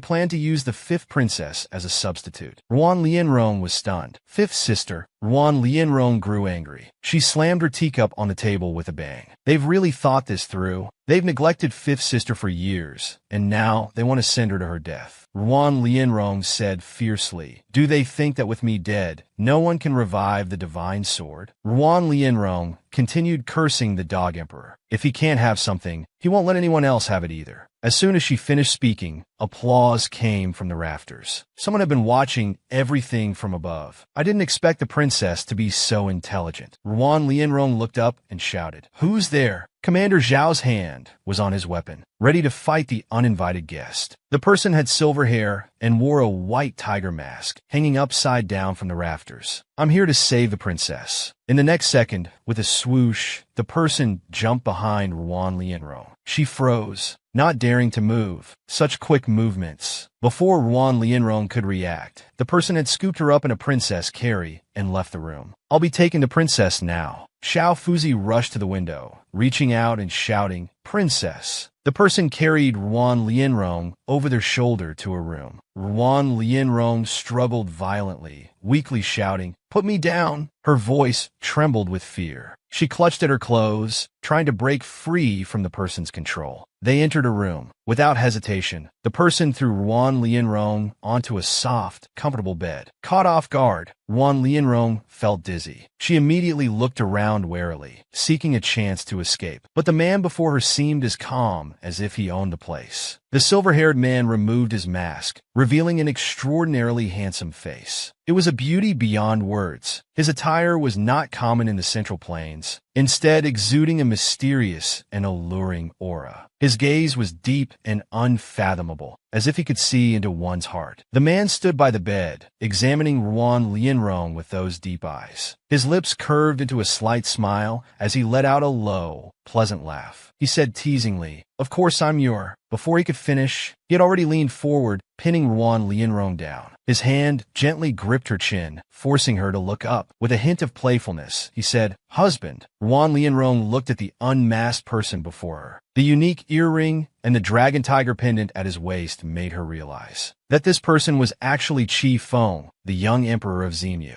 Rumor had it that Qi Feng ascended the throne at 8, and by 10 he had established his authority in court with thunderous might. Decisive and ruthless, at 16 he had conquered 5 countries, expanding his territory. He was only 17 when he conquered Shangji. It was said he was born under an unlucky star, and all his queens died on their wedding night. Realizing this, Ruan Lianrong nervously spoke his name. Qi Feng openly admitted his identity. Then, Qi Feng's hand moved to Ruan Lianrong's shoulder, preparing for his next move. Frightened, Ruan Lianrong quickly called for him to stop. Qi Feng, as if expecting this, leaned close to Ruan Lianrong and softly asked what was wrong with his little wife. Ruan Lianrong tried her best to stay calm, but she was actually completely panicking. She never imagined that a side character from her novel could be so flirtatious. But then she thought following the plot would be simple. She started to convince herself that she could do it. But she quickly realized now Linen and Muse share the world. They will inevitably go to war. With Shangji caught in the middle, she had to risk everything for her own innocence. She loudly told Qi Feng that she knew how to defeat Linen. As expected, Qi Feng was very interested. He released Ruan Lianrong and sat up, intrigued, asking Ruan Lianrong to explain. So Ruan Lianrong began a long speech to persuade him. Qi Feng was excited after listening. He used this opportunity to pin Ruan Lianrong on the bed, expressing his doubts. He had thought Ruan Lianrong was simple-minded, but after hearing her speech, he instantly realized she was not ordinary. This sparked Qi Feng's interest in Ruan Lianrong. He gently lifted her flushed face, telling her he had an even better idea. Suddenly, a flying dagger came towards them. Qi Feng protected Ruan Lianrong, but the dagger still grazed past them. Hitting a pillar, Qi Feng took the note attached to the dagger. It read, "Only by opening the stargazing formation can one obtain the Dragon Eye Sword." Ruan Lianrong suddenly appeared beside him,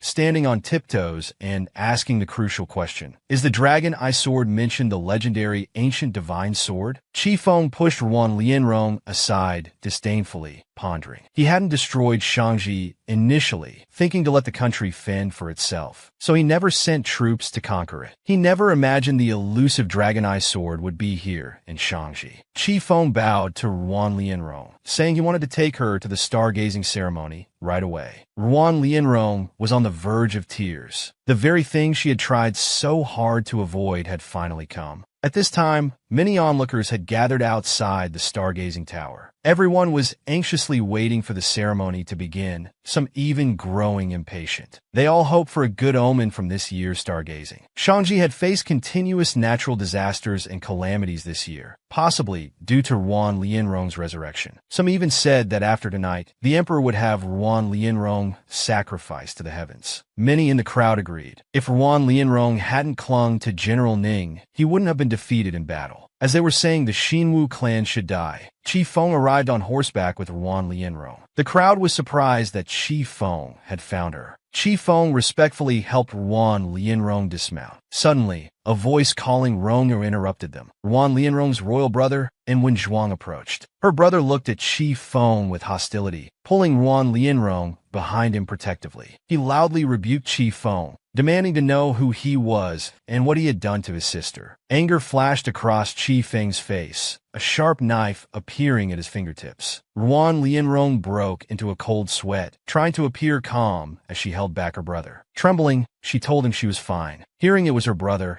Qi Feng immediately changed his demeanor, putting on a professional fake smile and trying to get friendly with Ruan Lianrong's brother. "Oh, it's my brother-in-law. It's all a misunderstanding." Ruan Lianrong's brother grew angrier, rolling up his sleeves and shouting, "Who's your brother-in-law?" He even wanted to fight Qi Feng. Ruan Lianrong quickly held back her charging brother, whispering in his ear that Qi Feng was actually the young emperor of Mias. At this point, when Zhuang started to lose control, cursing Qi Feng internally for daring to steal his woman. It was simply asking for death. Suddenly, someone called out to him from behind. They secretly communicated that all the people arranged by the Shangji emperor and empress had been eliminated. However, Muse had only brought one person and one horse this time. When Zhuang was shocked, thinking Qi Feng was too daring. In the Great Hall, Qi Feng formally announced to the emperor and empress that Ruan Lianrong would be his queen from now on, tightly holding her hand. Ruan Lianrong rolled her eyes, unable to break free. He was internally devastated. It was all because of his own foolishness. If he hadn't tried to portray the main characters as good people, he wouldn't have written all these supporting characters as psychopaths. Now, these boomerangs were all hitting him back. These psychopaths were messing with his mind. The emperor, upon hearing this, immediately declared it inappropriate. But Qi Feng showed no respect, even directly questioning why it was inappropriate. He then dropped a bombshell, saying they had already consummated their marriage. Ruan Lianrong cursed internally when Zhuang stepped in and began logical reasoning. It had only been an hour since Qi Feng abducted Ruan Lianrong. The journey back and forth took half an hour. Adding the time for other matters, it seemed Qi Feng was incompetent. When Zhuang continued to stir the pot, although Muse was powerful, for a ruler to make such a significant decision so hastily was truly disappointing. In an instant, the two men were smiling on the surface but already at odds behind the scenes. Qi Feng took the initiative, questioning Wen Zhuang's identity. He didn't forget to imply, are all the people in Shangji, including the emperor and empress, so ill-mannered? Allowing someone without any official title to make such a fuss here. Wen Zhuang was suddenly speechless. In this situation, Wan Lianrong had a sudden inspiration. Since everyone said she was destined to be an empress, she would change her own fate. She would choose this man without title or rank as her husband. So, following her heart, Wan Lianrong hugged Wen Zhuang tightly. She sweetly told Qi Feng, "This man does have a title. Being my husband is his greatest position." She didn't forget to shyly tell Qi Feng that she and Wen Zhuang were the ones who had truly consummated their marriage. With a face full of happiness, Wan Lianrong gently caressed Wen Zhuang's face, softly telling him she wanted to announce their relationship publicly. Wen Zhuang was stunned by Wan Lianrong's actions, his face turning red. Seeing Wen Zhuang's lack of response, Wan Lianrong pinched him hard. Wen Zhuang immediately snapped into character, seamlessly playing along with Wan Lianrong's act, calling her darling sweetly. Then, with newfound confidence, Wen Zhuang turned to Qi Feng and angrily rebuked him, saying even the king of Muse couldn't forcibly take someone's wife. Qi Feng seemed to be listening, actually appearing to seriously consider what Wen Zhuang had said. Wan Lianrong couldn't help but think to herself that she could only rely on herself. A psychopath like Qi Feng couldn't help at all. This boomerang deserved to hit her. At this point, the emperor spoke some pleasantries, saying it was Wan Lianrong's good fortune to be liked by both of them. However, Wan Lianrong had more important matters to attend to today. They would discuss this further after the official ceremony. The emperor and empress began to urge them on, saying the auspicious time had arrived. They needed to quickly open the stargazing formation. Wan Lianrong was on the verge of tears. This wasn't an auspicious time, it was her time of death. It was because of her setting that the witch's blood in this body would be drained when touching the stargazing formation. At that time, there would be nothing left of her. She could only summon Mr. Shu.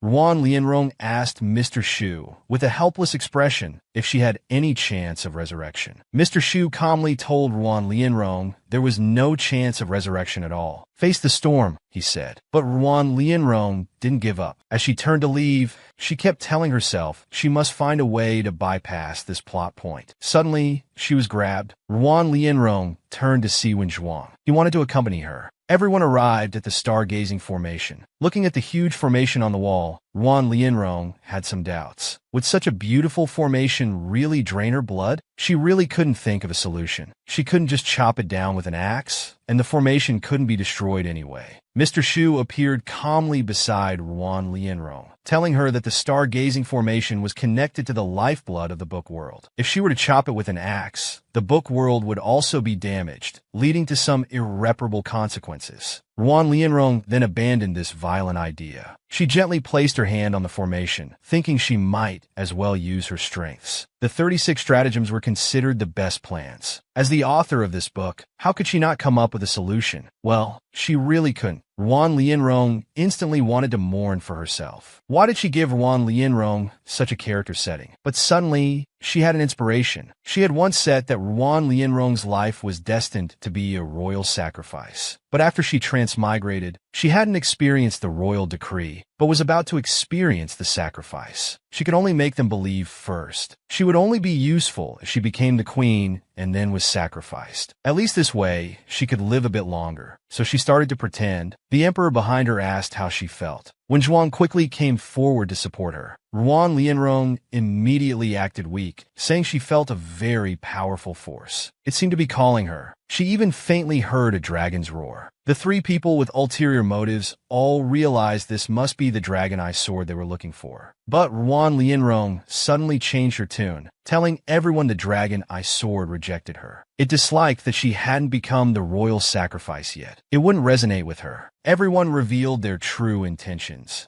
At this point, Qi Feng stepped forward, proposing a solution. Why not marry him immediately? This way, she would be the queen of Muse. A legitimate royal sacrifice. Wan Lianrong quickly denied this. She was very confident that her made-up story could fool them. She opened her eyes and slowly said that she needed to become the empress of a unified empire. Hearing this, Qi Feng calmly stated Wan Lianrong's purpose. After opening the stargazing formation, she wanted Qi Feng to attack Linen. Wan Lianrong was waiting for this. She smiled at Qi Feng, improvising and acting at the same time. She told him that was indeed the case. But King Luan Yu of Linen liked her. If Chi Feng attacked Linen just to marry her, Luan Yu wouldn't let it go easily. He would fight Chi Feng to the death. His love for her was so heavy. She had attempted suicide before to escape his love. Ruan Lianrong's shameless act shocked Wen Zhuang and the emperor. They thought what she said made sense. So they decided to postpone opening the stargazing formation and dismissed everyone for the day. Everyone was pleased. When Zhuang looked at Ruan Lianrong, feeling she was different from before, she was becoming more and more interesting. A few days later, news spread that the princess's mansion was recruiting attendants, both male and female. The conditions were excellent, including food and lodging. People rushed to apply, and those who got in were so excited they ran through the streets. They shouted that they could see the princess now. When Zhuang was confused and went to see what was happening, a guard tore down a notice and handed it to him. It clearly stated that the princess's mansion was recruiting beautiful attendants and would even pay wages. Their main duty was to accompany the princess to appreciate flowers and chat. Such a good opportunity when Zhuang decided to check it out. Inside the princess's mansion, people had indeed gathered. The air was filled with fragrance. Ruan Lianrong was drooling while asking her servants to arrange these beauties into the courtyard. Actually, she had her own plan. The book's setting was that the witch who could switch identities with her would be discovered by her royal brother among these attendants, so she could exploit a loophole. As long as Ruan Lianrong continued along the original plot, she could successfully escape the imperial city. Just as she was feeling smug, a servant told her that someone had left a notice saying they were waiting for her in the back garden. Ruan Lianrong went to the back garden with curiosity. She guessed it might be Wen Zhuang. When she arrived at the back garden, she saw a beauty playing the zither. Ruan Lianrong instantly blushed. Upon seeing Ruan Lianrong, the person playing the zither stopped the music. The person gently introduced themselves to the princess. Their name was Jiang Qixin. They had left the private notice hoping to pay respects to the princess. They only wished to greet the princess. Hearing this name, Ruan Lianrong's heart skipped a beat. She asked again if the person before her was really called Jiang Qixin. The answer was of course affirmative. Jiang Qixin even asked in surprise if she knew them. Ruan Lianrong instinctively gave an affirmative answer, but then denied her own statement, claiming she didn't know him. But they would soon get to know each other. It turned out that the master of the Dark Night Pavilion was Jiang Qixin. His real name was Jiang Yelan. When wandering among the common people, he disguised himself as a love poet called Jiang Qixin. But this person was supposed to appear much later in the story. Why did he show up so early? He was the hope of the Shangji kingdom. Ruan Lianrong was secretly delighted, looking at the person in front of her with ill intentions. There really was always hope. Jiang Qixin, seeing Ruan Lianrong's expression, became a bit scared, thinking she might do something. He could only wave his hand, explaining that he was just a small zither player. The princess didn't need to be so polite. Ruan Lianrong immediately stepped forward to express her attitude, telling Jiang Qixin that he wasn't an ordinary zither player. His zither was the most sacred weapon. The music he played was the most beautiful divine music, and he was the light in her heart. Jiang Qixin looked embarrassed. He silently wondered if Ruan Lianrong knew him, but Ruan Lianrong hadn't realized this. She hugged the zither, her heart filled with a beautiful vision. Now there was finally hope for saving the country. So she told Jiang Qixin that since he had left his private notice, he was now an advisor to the princess's mansion. The princess's mansion could protect him in various ways. She then returned the zither to Jiang Qixin. However, Ruan Lianrong accidentally stepped on Jiang Qixin's foot. He dropped the zither, which fell towards Jiang Qixin's arms. Indeed, it fell into his arms. At that moment, her heart was racing. The atmosphere was unusually ambiguous. Both of their faces turned slightly red. In reality, their hands were trying their best to grab the zither that had just flown out, and they fell to the ground in a strange posture. When Zhuang, who saw this scene from afar, angrily hit a tree trunk and let out a cold laugh. He looked sourly at the two disheveled people in the distance. Walking nearby, he reminded the seventh princess that her injuries hadn't fully healed yet. In such cold weather, she should take care of her health. Ruan Lianrong immediately got up from Jiang Qixin, tidied her clothes, and awkwardly responded that indeed it was getting late. She should go back soon. Before she finished speaking, Jiang Qixin sneakily moved closer again. He gently whispered in Ruan Lianrong's ear, saying she had guessed his clothes, so he was disheveled. Wan Lianrong almost lost control. Then, Jiang Qixin resumed his gentlemanlike appearance. Wan Lianrong felt that if she stayed any longer, she would become a pervert. She thought to herself that beauty was misleading. She could only make an excuse about preparing for tonight's banquet and left first. When Zhuang and Jiang Qixin finally faced each other, when Zhuang directly pointed out Jiang Qixin's identity, the master of the Dark Knight Pavilion actually had such an elegant alias. He wondered what he was doing infiltrating the princess's mansion.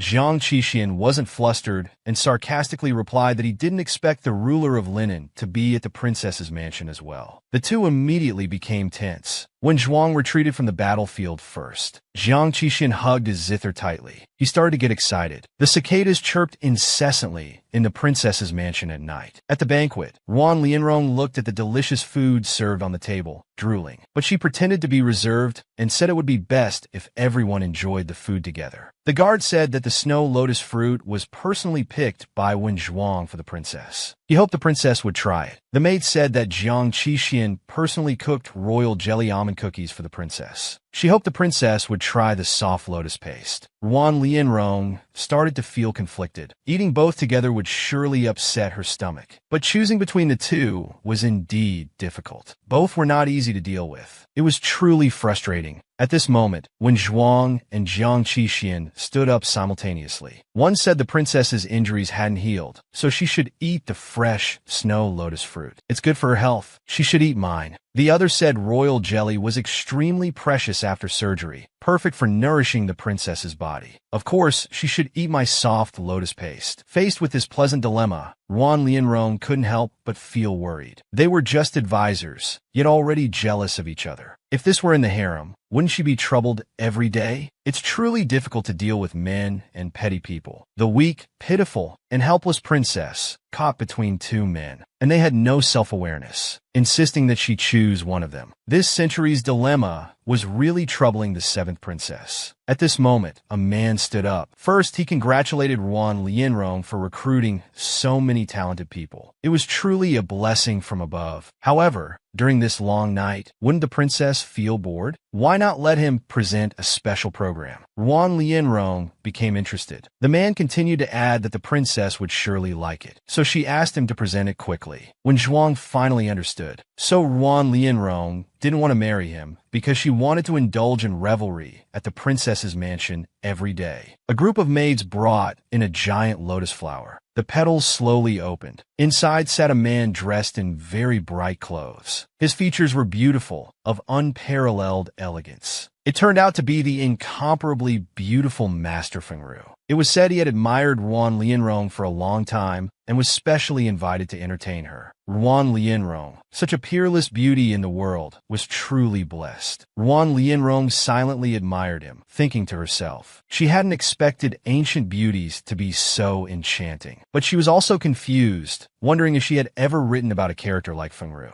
Could it be that her butterfly effect had changed the plot, introducing a new supporting character? While Wan Lianrong was still pondering, Fengru had already gracefully descended and was confessing his feelings to her. He thanked Wan Lianrong for giving him this opportunity. As the red sand brushed past, Wan Lianrong's heart started racing, and she stuttered in response, saying there was no need to be polite. The rapidly decreasing countdown numbers suddenly brought Wan Lianrong back to her senses. Her rationality returned. Wan Lianrong quickly realized something was wrong. She had just noticed a suspicious glint of a weapon in Fengru's hand. The next second, Fengru leaped up, wielding a dagger and charging straight at Wan Lianrong. Narrowly escaping Fengru's assassination attempt, Wan Lianrong was relieved that her throat hadn't been slit. At the same time, she wondered how the beauty had turned into a viper. Fengru, however, appeared calm and composed. Since he had been discovered, he wouldn't show any mercy. With a shout, he lunged at Wan Lianrong again, saying die. At the critical moment, when Zhuang appeared just in time, he quickly embraced Wan Lianrong and retreated, contemplating whether to use his martial arts. If he used his skills, Wan Lianrong might discover his disguised identity. But looking at Wan Lianrong in his arms, her eyes tightly shut in fear, when Zhuang compromised. He would protect her just this once. Fengru sneered and suddenly rushed behind Wen Zhuang, raising his hand and stabbing directly into Wen Zhuang's shoulder. Wen Zhuang paid no attention to this minor wound. He calculated inwardly that he might as well use this small injury to gain Ruan Lianrong's favor. Feng Ru pressed the dagger harder. The observing Jiang Qixuan silently exclaimed that this was not good. He quietly released silk threads from his hand, entangling Feng Ru's neck and tightening them forcefully, instantly taking Feng Ru's life. Meanwhile, Wen Zhuang, unsteady due to his injury, knelt on the ground while tightly embracing Ruan Lianrong. Ruan Lianrong, who had quietly opened her eyes, was wondering how she was still alive. Wen Zhuang had already loosened his grip and fallen into Ruan Lianrong's arms. It was Wen Zhuang who had saved her. Wen Zhuang let out a muffled groan. Ruan Lianrong came to her senses and realized Wen Zhuang was injured. With a worried expression, she hurriedly called for the imperial physician. Seeing Ruan Lianrong so anxious, Wen Zhuang couldn't help but feel secretly pleased. Then he fell back, relieved, and completely passed out. After experiencing such a thrilling assassination attempt, Ruan Lianrong's emotions were still difficult to calm. With a thud, she collapsed onto the table, unable to stop replaying the dangerous scene in her mind. If Wen Zhuang hadn't taken the knife for her, she would surely have lost her life on the spot. Ruan Lianrong lamented that she had no special abilities, yet the world in the book was so dangerous. She could easily get into trouble like this. At this moment, Mr. Shu, the system cosplaying as Wild Game, appeared again with a mysterious smile. He reminded Ruan Lianrong if she hadn't noticed that the countdown was increasing instead of decreasing.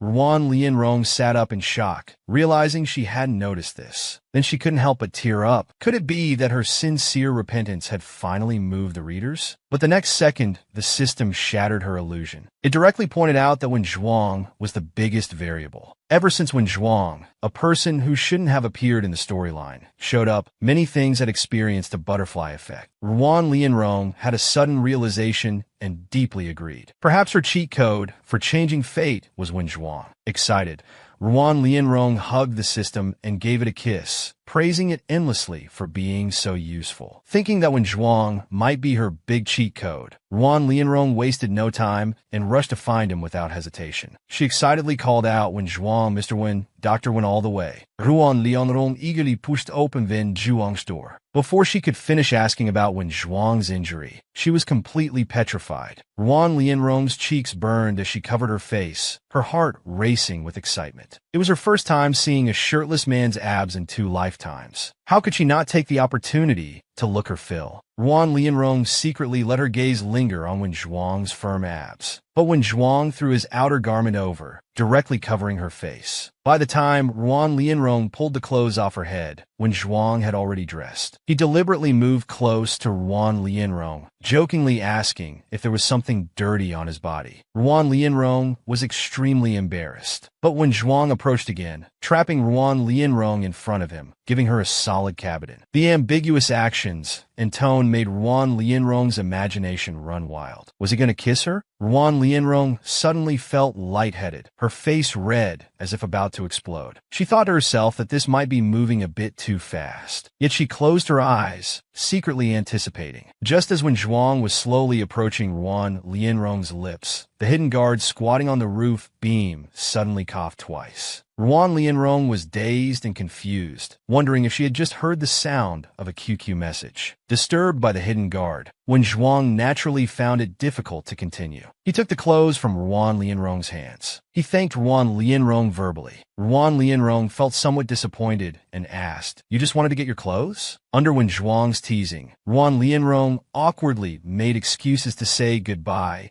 and hastily fled from Wen Zhuang's room. She completely forgot the purpose of her visit. After Ruan Lianrong left, Wei reported to Wen Zhuang the results of the investigation into this assassination attempt. They only knew that the assassin came from the #1 assassin organization in the Jianghu, the Bloodbath Gate, but couldn't find out who specifically issued the mission. Wen Zhuang firmly stated that he understood. Then he suddenly picked up Wei, telling him not to squat on the roof beams next time. Wei didn't understand, but could only nod pitifully. At the princess's mansion, Ruan Lianrong sat in a chair with an air of domineering elegance, resting her chin on her hand and crossing her legs. She thought about her description of Shangji country in the story. In the setting, Shangji was located between Muse and Linen countries, lacking military strength but wealthy. Due to her unfinished work, Shangji's path to wealth was cut off, directly leading leading to the country's downfall. Ruan Lianrong pondered, then suddenly had a flash of inspiration. There was more than one way to save Shangji. She couldn't put all her hopes on the main characters. Full of aspirations, she imagined that she could be like other time travelers, inventing glass and relying on these technologies. She was sure she could successfully turn around Shangji's defeat and save her own life. Ruan Lianrong was full of confidence. She suddenly remembered the poison in her body, with the antidote only available in linen. She wondered why she hadn't shown symptoms after 3 days. Just as she was about to go out and ask Wen Zhuang about it, she encountered Qi Feng standing at the door with a smile. Ruan Lianrong was so startled she fell to the ground. Qi Feng was puzzled by the fear on Ruan Lianrong's face. Ruan Lianrong thought about the little psychopath she had written. Of course, she knew best how terrifying Qi Feng was. Ruan Lianrong remained silent. Qi Feng had already started speaking, mentioning the unconsummated marriage from last time, expressing regret. But Ruan Lianrong understood in her heart. This psychopath Qi Feng wouldn't truly regret it. He must be pretending to consummate the marriage, then kill her, as a warning to others. Qi Feng approached, smiling gently, cupping Ruan Lianrong's face. His voice was soft and bewitching. Speaking of the beautiful scenery, he coldly barked at the fear in Ruan Lianrong's eyes, saying he would do as she wished. Ruan Lianrong didn't believe his lies. She loudly questioned Qi Feng, saying he never touched women, asking if she would have to live as a widow after marrying him. Hearing Ruan Lianrong's words, Qi Feng's face darkened. He coldly remarked that the princess seemed to know him very well. In response to Qi Feng's sarcasm, Ruan Lianrong inwardly sighed about the character she had written. She knew best that abstinent handsome men were the most attractive. She blurted out her thoughts, plainly stating that Qi Feng's behavior showed a lack of love. This little psychopath Qi Feng, it was all because of the shadow left by his psychopathic parents. Qi Feng fiercely questioned Ruan Lianrong about how she knew these things about him. Ruan Lianrong realized she had spoken her thoughts aloud. Frightened, she hid behind the table. At this point, Qi Feng smiled helplessly, reassuring Ruan Lianrong not to be afraid. He promised not to hurt her. Then, changing the subject, he brought up Ruan Lianrong's divination abilities, expressing his confusion about the scenes of war he had been seeing in his dreams for the past month. He wanted to get an answer from Ruan Lianrong, but Ruan Lianrong felt a wave of panic. Wasn't this the grand finale scene she had written? She began to speculate about Qi Feng's ability to dream of the original ending. Could Qi Feng also be a transmigrated? Or did he have supernatural divination abilities? Lost in thought, Ruan Lianrong pinched Qi Feng's face, then dismissed the idea herself. Qi Feng grabbed Ruan Lianrong's hand, calling her Rong Rong in a sickeningly sweet tone. Ruan Lianrong blushed at Qi Feng's teasing words. Unexpectedly, Wen Zhuang's knock on the door broke the awkward atmosphere. Wen Zhuang said with a half-smile that he came to thank Ruan Lianrong. Ruan Lianrong felt relieved, quickly pushing Qi Feng away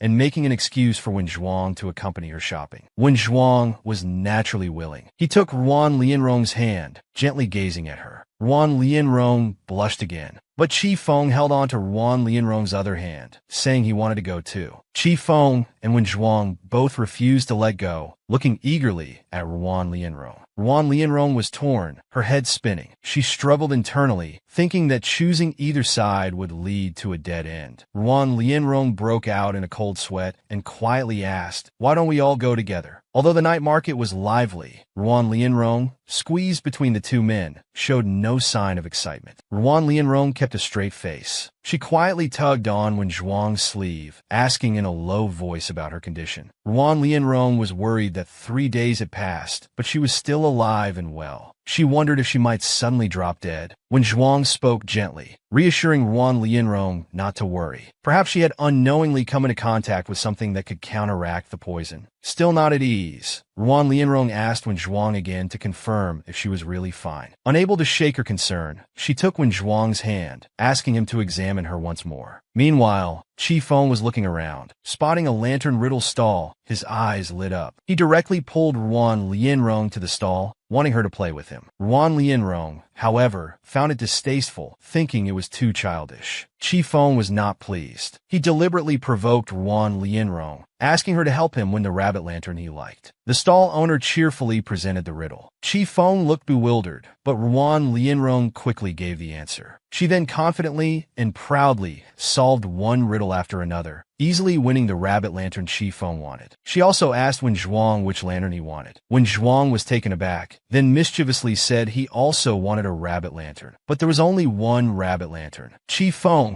and Wen Zhuang both looked at Ruan Lianrong eagerly. They reached out to Ruan Lianrong. She found herself in a dilemma again. Before Ruan Lianrong could make a choice, Ning Wugui suddenly appeared on horseback. He stopped in front of Ruan Lianrong. Ruan Lianrong wondered why Ning Wugui was here. Ning Wugui also asked why Ruan Lianrong was here. They looked at each other. Ning Wugui conceded, explaining that he was ordered to capture a thief who had stolen treasures from the palace. Then a guard reported that the city gates were sealed, but no thief carrying treasures was found leaving the city. Ning Wugui frowned, wondering if the treasure was still hidden in the city. Behind Ruan Lianrong and the others, a fruit vendor snorted coldly. His figure suddenly moved, rushing towards Ruan Lianrong. The thief tried to pounce on Ruan Lianrong, but Wen Zhuang shouted insolence and pulled her away just in time. Ning Wugui and Qifeng had also arrived by then, engaging in a fight with the thief. Wen Zhuang protected Ruan Lianrong and turned to leave. Ruan Lianrong was curious about why they were fighting. After Wen Zhuang's explanation, she understood that this vendor was the thief Ning Wugui was after. The three fought fiercely, but couldn't subdue the thief. Qifeng mocked Ning Wugui, saying this war god of Shangji didn't live up to his name. He then stepped forward and struck the thief. Ning Wugui scoffed, picked up his spear, and pierced the thief's chest. Seeing this, Ruan Lianrong couldn't help but step back,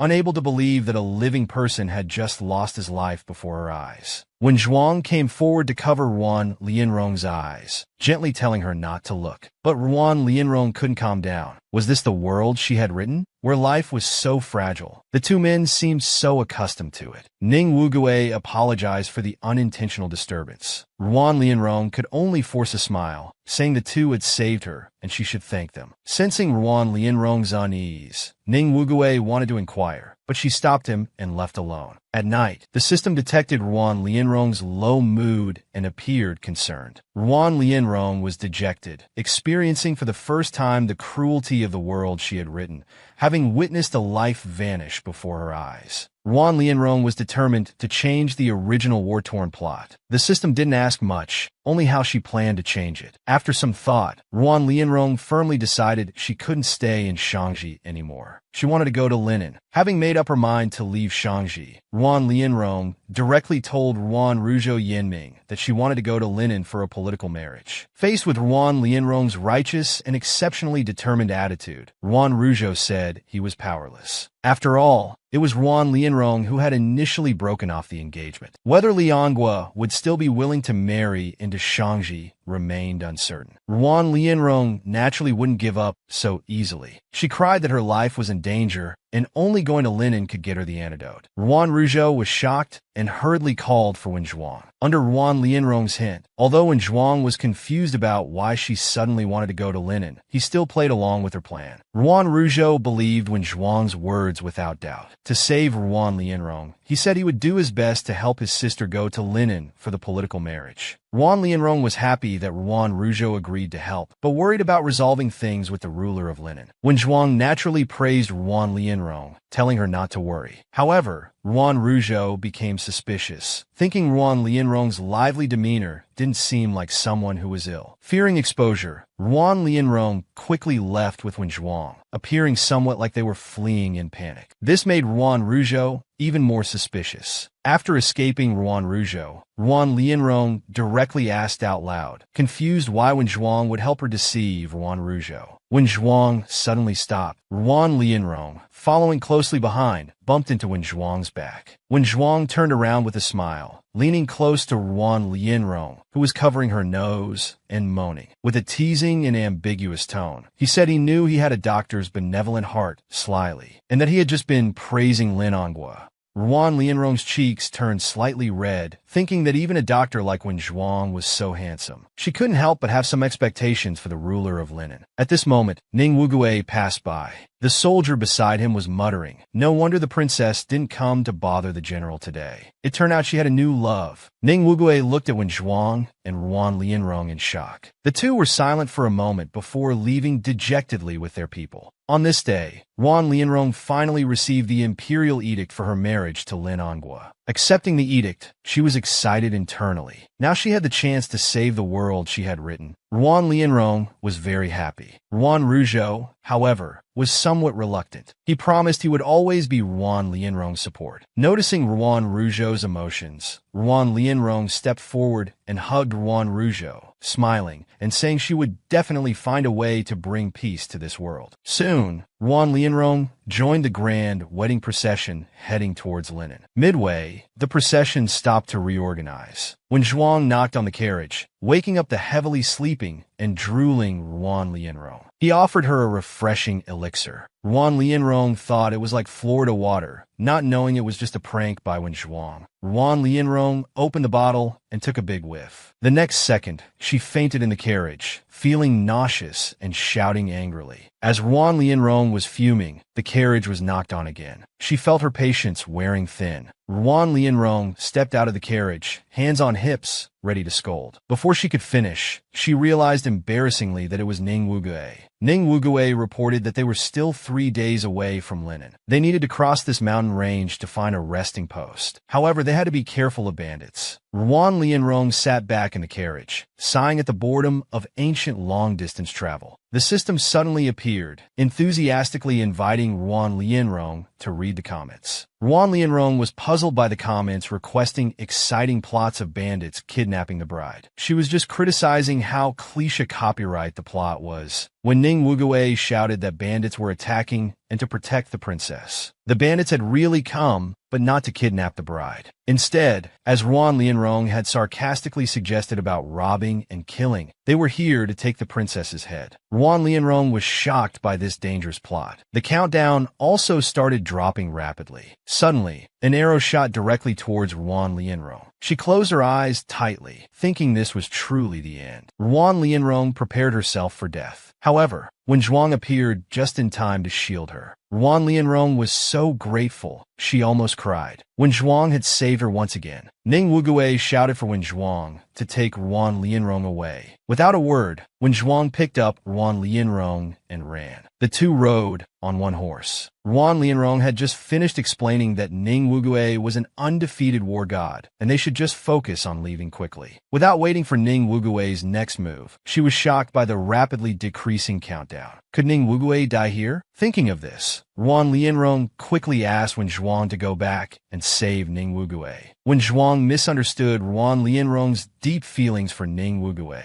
He thought Ning Wugui's life was more important to Ruan Lianrong than his own. But with Ruan Lianrong's affirmative response, he still turned back. At this time, Ning Wugui was surrounded by bandits. Just as they were about to attack Ning Wugui, a loud shout to spare him rang out. Ning Wugui was shocked. Ruan Lianrong and Wen Zhuang, who had left, had actually returned. Ruan Lianrong began to sweet-talk the fierce bandits, saying that their group was all fake. She claimed she wasn't the real princess. The bandits naturally didn't believe her, advancing menacingly with their swords. When Zhuang protected Ruan Lianrong behind him, Ruan Lianrong jokingly said that the undefeated war god Ning Wugui couldn't possibly be captured so easily. She also mocked herself for not looking like a princess, just an unfortunate soul caught by the emperor to be a scapegoat. This time the bandits believed her, saying Ruan Lianrong was similar to the fire-tending girl in their camp. When Zhuang hid behind, secretly laughing, Ruan Lianrong was angry but dared not speak. Seeing the bandits believed her, Ruan Lianrong continued to deceive them. She said killing their group wasn't important, but they shouldn't miss the real target. Under her brainwashing, the bandits believed her and agreed to spare their lives, deciding to take them back to the camp to meet their young master. As the countdown time increased, Ruan Lianrong finally breathed a sigh of relief. They had narrowly escaped danger. The bandits wanted to take them back to the camp. They led them deep into the forest, tying them tightly together. They threatened that if they tried any tricks to escape, they wouldn't survive. Ruan Lianrong shrank her neck and pretended to agree. After the bandits left, Ruan Lianrong started trying to break free from the ropes. Unfortunately, Ning Wugue couldn't use his inner strength to break free. Ning Wugue blamed himself for his mistake that led to their capture and inability to escape. Ruan Lianrong playfully said she could break free. Then, using a dagger she had hidden, she cut the ropes on herself. Just as she was about to help untie Wen Zhuang, she tripped on the rope at her feet. Losing her balance, she instinctively grabbed the rope around Wen Zhuang's waist before falling. Due to Ruan Lianrong's forceful pull, the stake binding the three of them fell. Ruan Lianrong lamented that she was about to be crushed to death. Wen Zhuang knelt on one knee, firmly supporting Ruan Lianrong as she tried to get up. As she rose, her lips accidentally met Wen Zhuang's as he turned his head. For a moment, both of them froze in place. Ning Wugue, unaware behind them, spoke up. Only then did the two awkwardly and shyly come back to their senses. After all three successfully escaped, Ruan Lianrong said they couldn't leave these bandits unchecked. Although Ning Wugue understood border affairs, he wasn't clear about the bandit problem. At this point, Wen Zhuang blurted out that these bandits were from the Qingsha gang. At the mention of Qingsha gang, Ruan Lianrong immediately exclaimed in shock. She knew the plot she had written very well. The Qingsha gang leader's rebellion was one of the important reasons for Shangji's destruction. To change the ending, the Qingsha gang must be eliminated. Having made up her mind, Ruan Lianrong revealed a sinister smile. Frightened, Wen Zhuang and Ning Wugue retreated repeatedly. "Let's take down the entire Qingsha gang," she said. In the moonlight, a servant led the young master of the Qingsha gang to the small hut where Ruan Lianrong and the others were held. "Young master, I've imprisoned the three of them here." The servant bowed respectfully. The Qingsha gang's young master was picking his ear, responding absent-mindedly. Then he stopped his action, a somewhat lecherous smile appearing on his face. "By the way, how does that fake imperial princess look? Is she pretty?" The servant repeatedly answered, "Yes, she's quite pretty." The young master turned around, looking at the person behind him with some displeasure. "If she's pretty, why did you come along?" He stepped forward and pushed open the door of the hut. "Remember, no matter what sounds come from inside, don't come in." The servant had to obey and withdraw. The young master pushed the door open and entered, putting on a serious expression. He sternly questioned the prisoners inside. "You're the ones impersonating the imperial marriage procession, aren't you?" The three people inside were tied to a thick wooden stake, their hands bound with thin ropes. Ning Wugue glared fiercely at him, while Wen Zhuang had little reaction. The young master continued, "Once you've entered Qingsha gang's territory, not only must you hand over all your gold, silver, and jewels, but you also can't escape." He stepped forward and grabbed Ruan Lianrong's chin, grinning. "Especially you, pretty girl. You can be my 38th concubine." Ruan Lianrong put on a pitiful and wronged expression, looking even more pitiable. "Can I only be the 38th concubine?" Wen Zhuang secretly held back his laughter. Ruan Lianrong continued, "If I tell you the true whereabouts of the imperial princess, how will the young master reward me?" The young master's face lit up with joy. He said smugly, "Really? If you tell me the princess's whereabouts, I'll marry you immediately as my main wife." Seeing the fish had taken the bait, Ruan Lianrong chuckled. "All right then. Young master, please come closer." Ning Wugue had already raised a burlap sack, quietly waiting on the side. As the young master leaned in, the next second, the sack was over his head. Ning Wugue immediately tied the opening tightly with a rope. The young master struggled but could only make muffled sounds. The ropes binding the three had already been untied. Ning Wugue and Wen Zhuang began punching and kicking the hooded young master. "Ouch! It hurts!" The young master curled up on the ground, holding his head. Ruan Lianrong watched from the side, adding fuel to the fire. "Young master, didn't you want me to be rougher?" The guard at the door could only hear Ruan Lianrong's voice and the young master's screams. "Young master, scream louder." One servant couldn't bear it anymore. He couldn't help saying, "The young master's screams sound so miserable. Shouldn't we go in?" But another servant was already used to it. "You don't know, our young master plays like this with all his concubines. It's fine." Little did they know, Ning Wugue and Wen Zhuang had finished teaching the young master a lesson and were now hiding behind the door, ready to deal with the two outside. Wen Zhuang pushed the door open slightly. "I'll take the east side." Ning Wugue nodded. "Then I'll go west. We'll meet up later." The two who were just chatting had their pressure points struck and were kicked away. Soon, all the servants in the Qingsha gang were bound and kneeling before the three. Their young master, hooded, knelt in the middle, each of them grimacing in pain. Ruan Lianrong, holding a tree branch from who knows where, tapped it slowly against her palm. "Is everyone here?" When Zhuang replied, "General Ning is amazing. He even caught the head chef from the kitchen. The entire Qingsha gang has been wiped out." Ning Wugui stood behind, one hand on his waist. "You flatter me." Ruan Lianrong stopped tapping her palm. "In that case, I'll begin the interrogation." She pointed the branch at the Qingsha gang's young master. "Who are you? Speak up quickly." The young master just kept shouting, "Don't kill me! Don't kill me!" Ruan Lianrong removed the sack from his head. The young master's face was already bruised and swollen. He was quite defiant. "My father is the leader of the Qingsha gang. He's very rich. He'll ransom me back." Hearing this, Ruan Lianrong didn't flinch. Instead, her smile became more sinister. "Although the Qingsha gang has been committing all sorts of evil in recent years, at most it's just for money. You came here to kill me. Who sent you?" The young master of the Qingsha gang averted his eyes, seemingly trying to avoid the question. But this only further proved he had something to hide, and that there was definitely someone pulling the strings behind this. While he was still hesitating, a sword was placed against his neck. Ning Wugui said sternly, "I don't want to hear nonsense." The young master trembled and pulled out a piece of paper from his pocket. It was a mysterious man. "He gave me a prescription." With shaking hands, he presented the paper. "He told me to kill the imperial princess." Ruan Lianrong took the prescription. The young master cried heavily. He said he could help Qingsha gang conquer the imperial city. It was all his doing, not mine. Ruan Lianrong looked at the prescription thoughtfully. No wonder Ning Wugui was so powerful. He couldn't even beat those bandits just now. It was because of this powder. Ruan Lianrong didn't waste words. She grabbed the young master's collar. "What other clues do you have about this mysterious person?" The young master was sweating profusely. He shed large tears. "I don't know anything else." But he said his name was Luan Yu. Hearing that name, both Wen Zhuang and Ruan Lianrong changed their expressions. "What?" Ruan Lianrong was about to strike. "That's just hearsay. Do you have any proof?" The young master quickly said, "In my clothes. There's a letter he sent. You can see for yourself." Ning Wugui crouched down and found the letter from Luan Yu in his clothes. He handed it to Ruan Lianrong. "Princess, look." Ruan Lianrong looked at the letter, frowning. The signature was indeed Luan Yu. She clutched the letter tightly. "But in my setting, the ruler of Linen, Luan Yu, isn't the type to collude with villains." She looked at the letter, deep in thought. Could it be another butterfly effect? Seeing Ruan Lianrong's prolonged silence, Ning Wugui became worried. He spoke up, "If the letter is authentic, Princess, will you still go to Linen?" When Zhuang lowered his eyes beside them,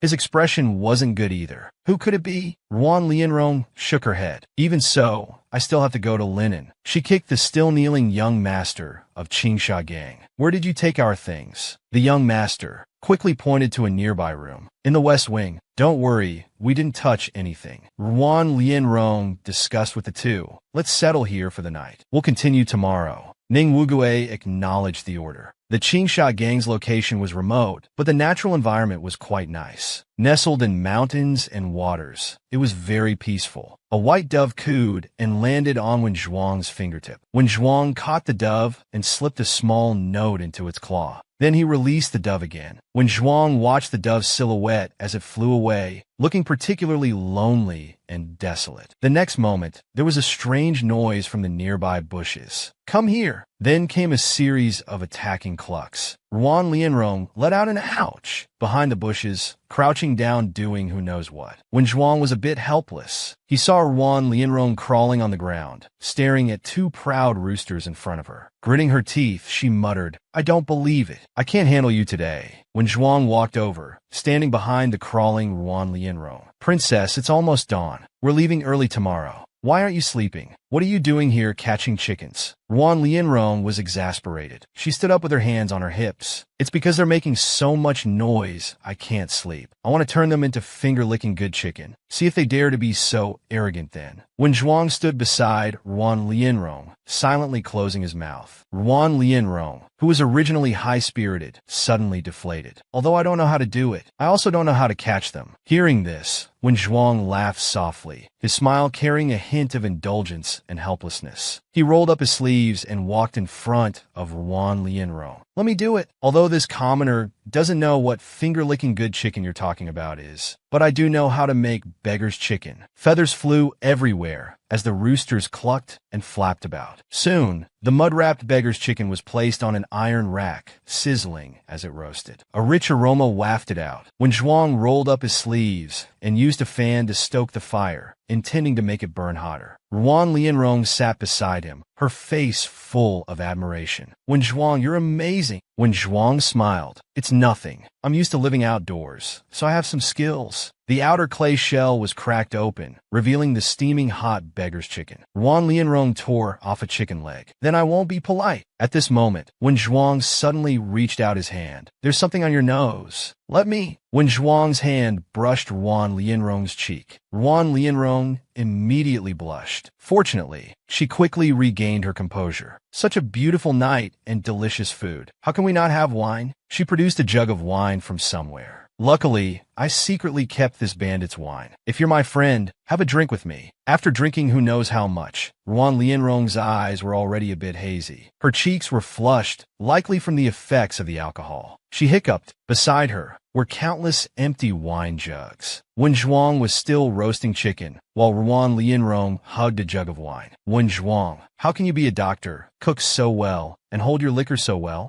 Ruan Lianrong paused, then continued with a lovesick expression that looked somewhat comical. "And you're so handsome, too." Hearing this, Wen Zhuang's hand paused while roasting. He looked up, smiling at the slightly drunk and dazed Ruan Lianrong. "Princess, you're drunk." Ruan Lianrong tossed aside the wine jug and moved closer to Wen Zhuang. She imitated a flirtatious playboy, pinching Wen Zhuang's chin with one hand. While grinning foolishly, she tried to flirt with Wen Zhuang. "Smile for me, pretty boy." Wen Zhuang froze, his face turning dark. He grabbed Ruan Lianrong's hand that was touching his face randomly. Then he tried to move the wine jug away from Ruan Lianrong. "Princess, you can't drink anymore." Ruan Lianrong snatched back the wine jug. She retorted with a red face, "I'm not drunk," though this statement had no credibility. Then she put down the wine jug and pounced on Wen Zhuang, still saying flirtatious words. "Handsome boy, why don't you just give in to me?" She stroked Wen Zhuang's long hair near his ear, mumbling, "I'll write books to make money and support the family. You just be pretty." Wen Zhuang's face suddenly turned red. Ruan Lianrong fell, leaning against Wen Zhuang's chest, still fantasizing about their beautiful future together. "Future. We can buy a big 3-bedroom apartment, and we can also..." Before she could finish, Ruan Lianrong passed out in Wen Zhuang's arms, unable to handle the alcohol. Wen Zhuang was stunned. Never before had a woman drunk herself to sleep in his arms. This sudden situation left Wen Zhuang at a loss. His hand hovered in midair, not knowing where to place it. A servant appeared behind him at some point. "Master, I'll take the princess back to her room." Wen Zhuang refused. He stood up, scooped up Ruan Lianrong's knees, and carried her entirely. Wen Zhuang's cheeks were flushed. Looking at the sleeping Ruan Lianrong in his arms, he thought, what a nonsensical little liar. The next day, the group, with vehicles, horses, and manpower seized from the bandit leader, arrived at the border gate of Linen. The guard soldiers stopped them. "Hold, who goes there?" Ning Wugui, riding a horse at the front, took out the travel documents. "We are envoys from Shangji. Here are our travel documents." The guard soldier took the documents and went to fetch the commanding officer. The officer took the documents, opened them, and read carefully. "So you're envoys from Shangji. What a pity for you." Ning Wugui fronet. "What do you mean?" The guard officer smiled apologetically. "According to Linen law, once the border gate is closed, not even the ruler can enter or exit freely. I'm afraid you won't be able to enter the city today. However, there's an inn outside the city. As envoys who have come from afar, you can rest there for a couple of days." Hearing the commotion outside, Ruan Lianrong lifted the carriage curtain. "What's happening?" Ning Wugui turned to Ruan Lianrong and said, "The city lord of Yongding, the border city of Linen, is making excuses. The gate is closed, and they can't receive us. They want us to rest at an inn outside the city." Hearing this, Wen Zhuang, riding a horse nearby, raised an eyebrow. Ruan Lianrong yawned. Due to last night's events, She hadn't slept well and was now extremely tired. Hearing Ning Wugui's words, she didn't think much about it and simply agreed. All right, let's find a place to make do for now. Ning Wugui pulled the reins, turning around, and said to the servants brought from the Qingsha gang, "Escort the princess and find an inn to stay." The group turned around and headed towards the inn. A guard soldier whispered in the commanding officer's ear, "Sir, the inn has been contacted as planned." The commanding officer's previously honest and simple smile instantly vanished, replaced by an extremely sinister and terrifying expression. "Remember to do it cleanly. Don't let their blood stain the soil of our Yongding city." The carriage moved further and further away. The three were still unaware of what awaited them. After traveling a few miles, they finally arrived at the nearest inn. The inn was called Silver Right Inn, a two-story building with decent furnishings. Ruan Lianrong stretched lazily as she entered the inn, remarking that she must have a bath tonight. Wugui gave a gold ingot to the innkeeper, booking the entire inn. No disturbances allowed. The innkeeper, holding an abacus in one hand and the gold ingot in the other, was beaming with joy. He had never seen such extravagant wealth before. After receiving the gold ingot, he repeatedly agreed, "Understood, understood." Ning Wugui said to Ruan Lianrong, "Princess, I'll go check on the horses first. You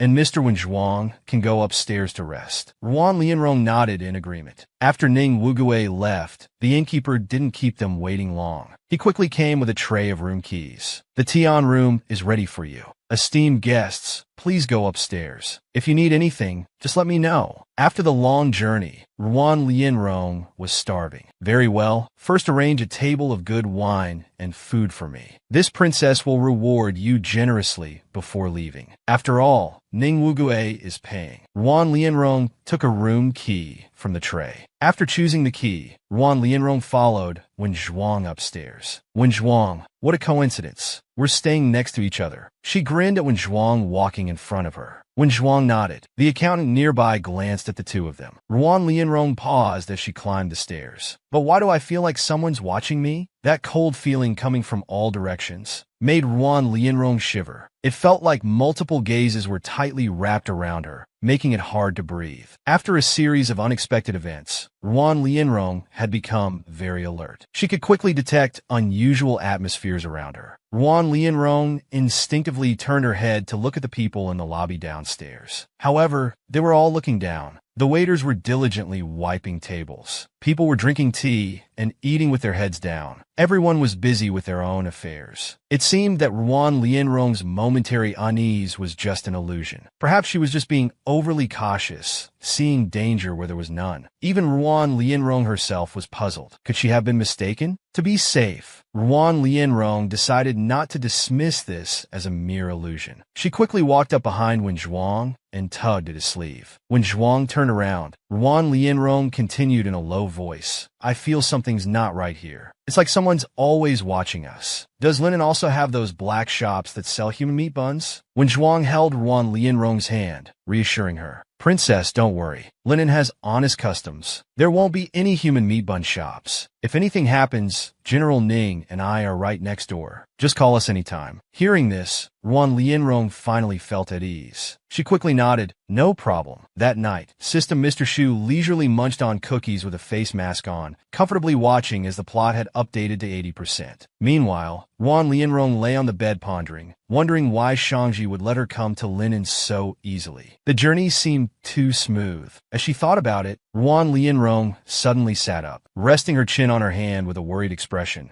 she said to System Mr. Shu, "I feel that except for those mountain bandits, we haven't seen a single assassin on this journey. It's really unusual. Besides, Linen's Luanyu is just the reason for the mountain bandits to kill me. I don't know why." Thinking made her head hurt. Ruan Lianrong simply stopped thinking. She got out of bed, giving up on pondering, saying the inn should be safe. She sat at the table and poured herself a cup of tea, saying, "I should rest early." System Mr. Shu, however, reminded her, "Inns aren't that safe. Besides, the system has already perfected this part of the plot." Mr. Shu proudly stated that since Ruan Lianrong was so diligent in her tasks, he'd give her a spoiler privilege. Ruan Lianrong casually sipped her tea, gesturing for System Mr. Shu to reveal the spoiler. System Mr. Shu glanced at Ruan Lianrong and slowly said, "The water is poisoned." Ruan Lianrong spat out her tea in shock. She accused Mr. Shu of not telling her earlier. But System Mr. Shu showed no guilt, calmly saying she didn't ask, so it wasn't his fault. Ruan Lianrong was speechless. Angrily standing up, she said, "Drinking water will kill me, so opening the window for some air should be fine, right?" System Mr. Shu spoke again calmly. "There are assassins lurking outside the window. If you open it now, you might end up with a slit throat." Ruan Lianrong let out a dry laugh. She hadn't expected things to be this serious. With cold sweat on her forehead, she asked System Mr. Shu if she was going to die tonight. System Mr. Shu calmly replied that the probability of death was 99.9%. Ruan Lianrong was shocked. This meant certain death. She then paced around the room, helplessly, muttering, "What should I do? What should I do?" Suddenly, there was a knock on the door. Ruan Lianrong jumped, asking loudly, "Who is it?" Outside, a waiter with osmanthus wine said he wanted her to try it. Ruan Lianrong leaned against the door, wary. She didn't believe a word of it and quickly declined, saying it wasn't necessary. After the person outside left, she considered her options. She couldn't just sit and wait for death. Rather than waiting for them to act, it was better to find a safe place to hide. Ruan Lianrong pressed her ear to the door, listening for movement. Confirming no one was outside, she immediately took action. She opened the door, sneakily looking around. Seeing nothing unusual, she quickly and stealthily went to Wen Zhuang's door. She pushed the door open, but what she saw was a blood-pumping scene. Wen Zhuang was sitting in a bathtub, raising an eyebrow at her. Ruan Lianrong covered her face, excitedly getting a nosebleed. This was too stimulating. Ruan Lianrong's face turned bright red. At this moment, Wen Zhuang suddenly stood up from the bathtub. Ruan Lianrong quickly covered her eyes, angrily accusing Wen Zhuang of being too bold, while inwardly crying. She didn't want to cover her eyes, wanting to see his abs. She mentally scolded herself. "Ruan Lianrong, you're so useless. All talk and no action." Then she slowly moved her fingers away. Such a beautiful man in this sensual atmosphere. In such an ambiguous situation, she couldn't help but let her imagination run wild. In her mind, she played out a little scene. In her imagination,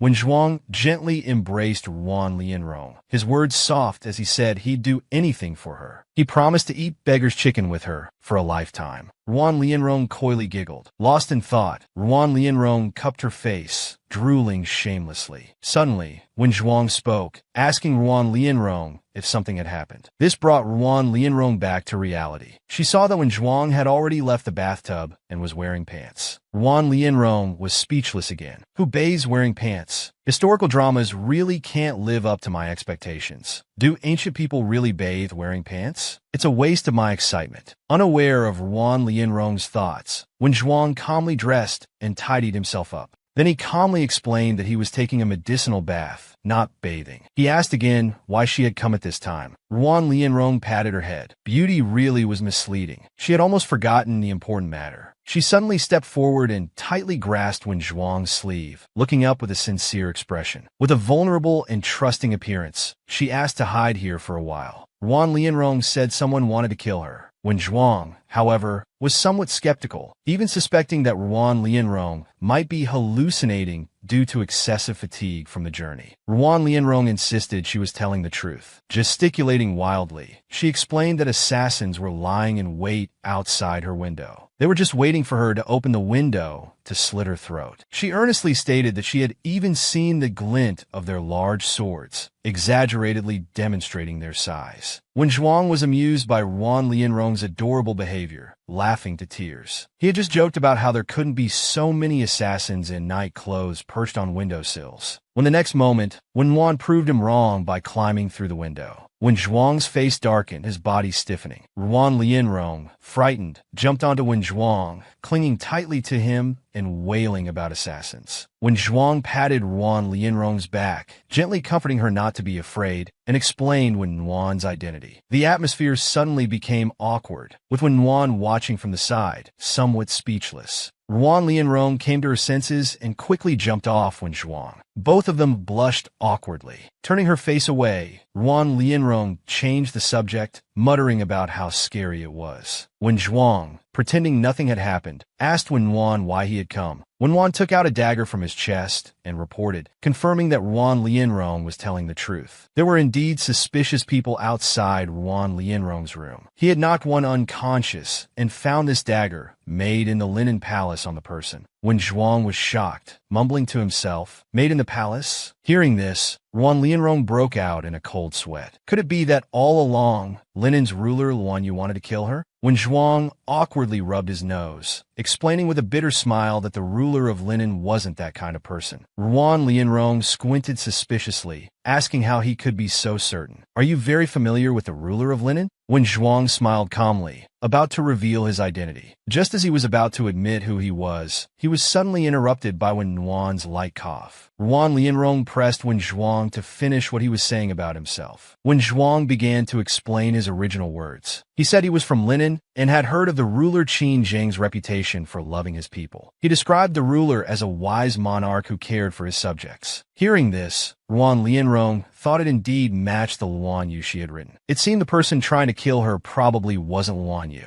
When Zhuang added that if the ruler of Linen wanted to harm the princess sent for marriage, assassinating her outside Linen's borders would be unnecessary. Ruan Lianrong was also puzzled. If it wasn't Luan Yu, then who had been trying to kill her all this time? Suddenly, the door was pushed open, and Ning Wuge anxiously inquired about Ruan Lianrong's condition. He knelt before Ruan Lianrong, apologizing and reporting that the assassins had been killed. Unfortunately, they couldn't keep one alive to investigate their identity. He blamed himself for arriving too late. Ruan Lianrong, however, was unconcerned. She smiled, saying she was fine, thanks to hiding at Wen Zhuang's place. Wen Zhuang, however, feigned modesty, praising Ruan Lianrong's alertness for leaving her room, which saved her. Otherwise, by the time Ning Wugue arrived, it would have been too late. Ning Wugue also gave Wen Zhuang a meaningful smile, implying something in his words. He openly praised the high martial arts skills of Wen Zhuang's attendants. He said Wen Zhuang really didn't seem like an ordinary doctor, actually indicating that he suspected Wen Zhuang's true identity. Wen Zhuang calmly responded. He countered by questioning Ning Wugue's absence from the inn at the crucial moment, doubting his other whereabouts outside Linen's borders. The two faced off, their gazes seemingly capable of killing each other. Ruan Lianrong reluctantly stepped in as a peacemaker, calming both of them. She pointed out that nothing had happened so far, so they should focus on what to do next. Ning Wugue immediately became serious, advising Ruan Lianrong to return to the carriage to prevent assassins from making another attempt. Ruan Lianrong obediently nodded in agreement. She put on her cloak and followed Wen Zhuang and Ning Wugue out. Unexpectedly, they found themselves surrounded by a group of soldiers outside the door. Ning Wugue stood protectively in front of Ruan Lianrong, warily eyeing the soldiers. The commander pointed at the three of them and asked the waiter to confirm. The waiter eagerly spoke to the commander, saying these three were suspicious and surely had ill intentions towards Linen. He urged the commander to arrest them for thorough questioning. Ruan Lianrong angrily accused the waiter of slandering them, countering that it was the waiter who was acting suspiciously and had harmful intentions.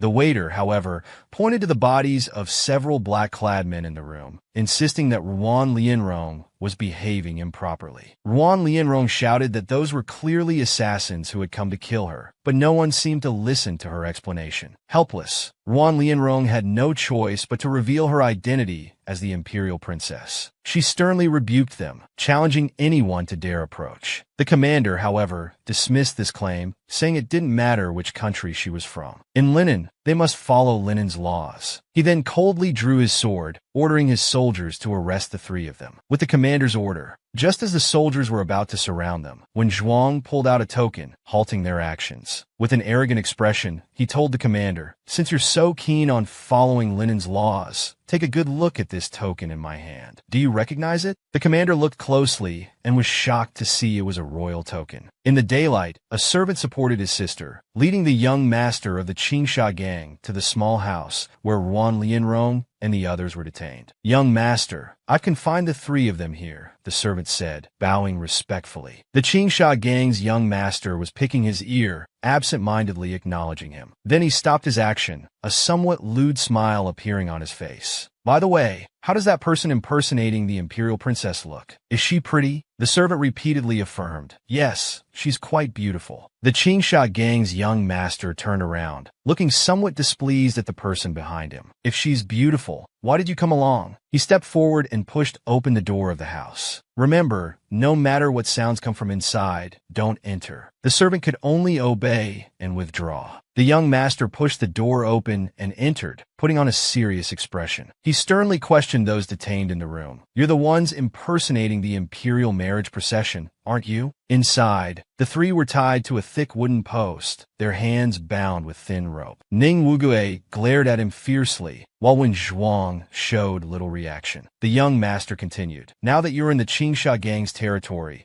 you'd better hand over all your gold, silver, and jewels. And don't even think about escaping." He stepped forward, grasping Ruan Lianrong's chin, grinning. "Especially you, pretty little thing. You can be my 38th concubine." Ruan Lianrong put on a pitiful, wronged expression, looking even more pitiable. "Can I only be the 38th concubine?" When Zhuang silently held back his laughter, Ruan Lianrong continued, "If I tell you the true whereabouts of the imperial princess, how will the young master reward me?" The young master's face lit up with joy. He said smugly, "Really? If you tell me the imperial princess's whereabouts, I'll marry you immediately as my chief wife." Seeing the fish take the bait, Ruan Lianrong chuckled. "All right then, come closer, husband." Ning Wugue had already raised a burlap sack, quietly waiting nearby. As the Qingsha gang's young master leaned in, the next moment the sack was over his head. Ning Wugue immediately tied the opening tightly with a rope. The young master struggled, but could only make muffled sounds. The ropes binding the three had been untied. Ning Wugue and Wen Zhuang were punching and kicking the hooded Qingsha gang young master. "Ouch! It hurts!" The Qingsha gang young master curled up on the ground, clutching his head. Ruan Lianrong watched from the side, adding fuel to the fire. "Young master, didn't you want me to be rougher?" The guards at the door could only hear Ruan Lianrong's voice and the young master's screams from inside. "Young master, scream a little louder." One servant couldn't bear to listen anymore. He couldn't help but say, "The young master's screams sound so miserable. Are we sure we shouldn't go in?" Another servant, already used to this, replied, "You don't know. Our young master and his dozens of concubines always play like this. It's fine." Little did they know, Ning Wugue and Wen Zhuang had finished teaching the Qingsha gang young master a lesson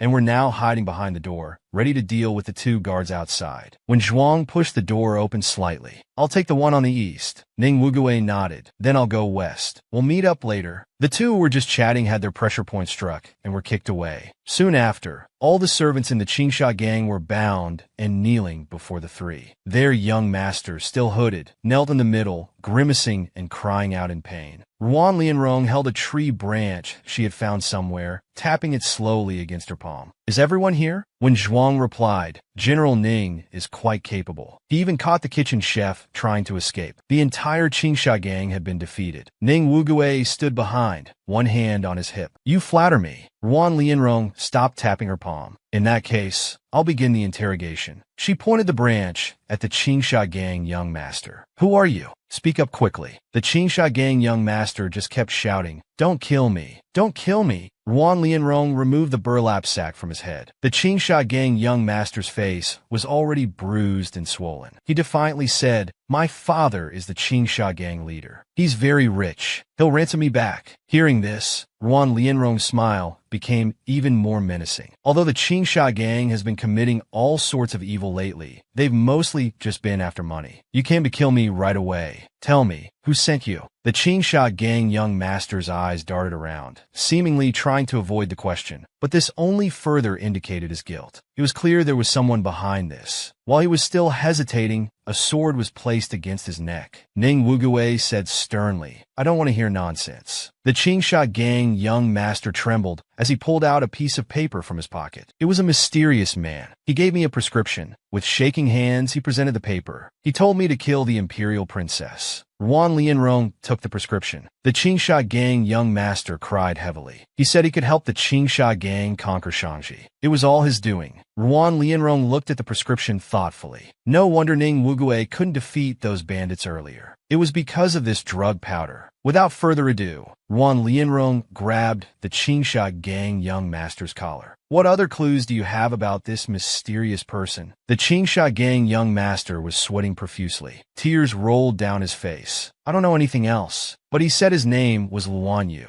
Hearing that name, Wen Zhuang and Ruan Lianrong's expressions changed simultaneously. Ruan Lianrong raised her hand to strike. What? That's just hearsay. Do you have any proof? The Qingsha gang young master quickly replied, in my clothes. There's a letter she sent. You can see for yourself. Ning Wugue crouched down and found the letter from Luan Yu in his clothes, handing it to Ruan Lianrong. Princess, look. Ruan Lianrong examined the letter, her brows furrowed. The signature indeed read Luan Yu. She clutched the letter tightly. But in my setting, Linen's ruler Luan Yu isn't the type to collude with such people. She stared at the letter, lost in thought. Could it be another butterfly effect? Seeing Ruan Lianrong's prolonged silence, Ning Wugue grew concerned. He spoke up, if the letter is authentic, princess, will you still go to Linen? When Zhuang lowered his gaze beside them, his expression equally troubled. Who could it be? Ruan Lianrong shook her head. Even so, I still need to go to Linen. He kicked the still-kneeling Qingsha gang young master. Where did you take all our things? The Qingsha gang young master quickly pointed. In that room over there, in the west wing. Don't worry, nothing has been touched. Ruan Lianrong discussed with the two. Let's settle here for tonight. We'll continue our journey tomorrow. Ning Wugue acknowledged the order. The Qingsha gang's location was remote, but the natural environment was quite nice. Nestled by mountains and waters, it was very serene. A white dove cooed as it landed on Wen Zhuang's fingertip. When Zhuang caught the white dove, inserted a small note into its claw, then released it back into the air. When Zhuang watched the dove's silhouette as it flew away, looking particularly lonely and desolate. The next moment, a strange noise came from the nearby bushes. Your life is mine, followed by the sound of clucking attacks. Ruan Lianrong let out an ouch behind the bushes, crouching down and doing something unknown. When Zhuang looked somewhat helpless, Ruan Lianrong was crawling on the ground, staring at two proud roosters in front of her. Gritting her teeth, she muttered, I don't believe it. I'll get you today. When Zhuang walked over, standing behind the crawling Ruan Lianrong. Princess, it's almost dawn. We're leaving early tomorrow. Why aren't you sleeping? What are you doing here, catching chickens? Ruan Lianrong was exasperated. She stood up with her hands on her hips. It's because they're making so much noise. I can't sleep. I want to turn them into finger-licking chicken. Let's see if they dare to be so arrogant then. When Zhuang stood beside Ruan Lianrong, silently closing his mouth, Ruan Lianrong, who was initially high-spirited, suddenly deflated. Although I don't know how to make it, I also don't know how to catch them. Hearing this, when Zhuang chuckled softly, his smile carrying a hint of indulgence and helplessness.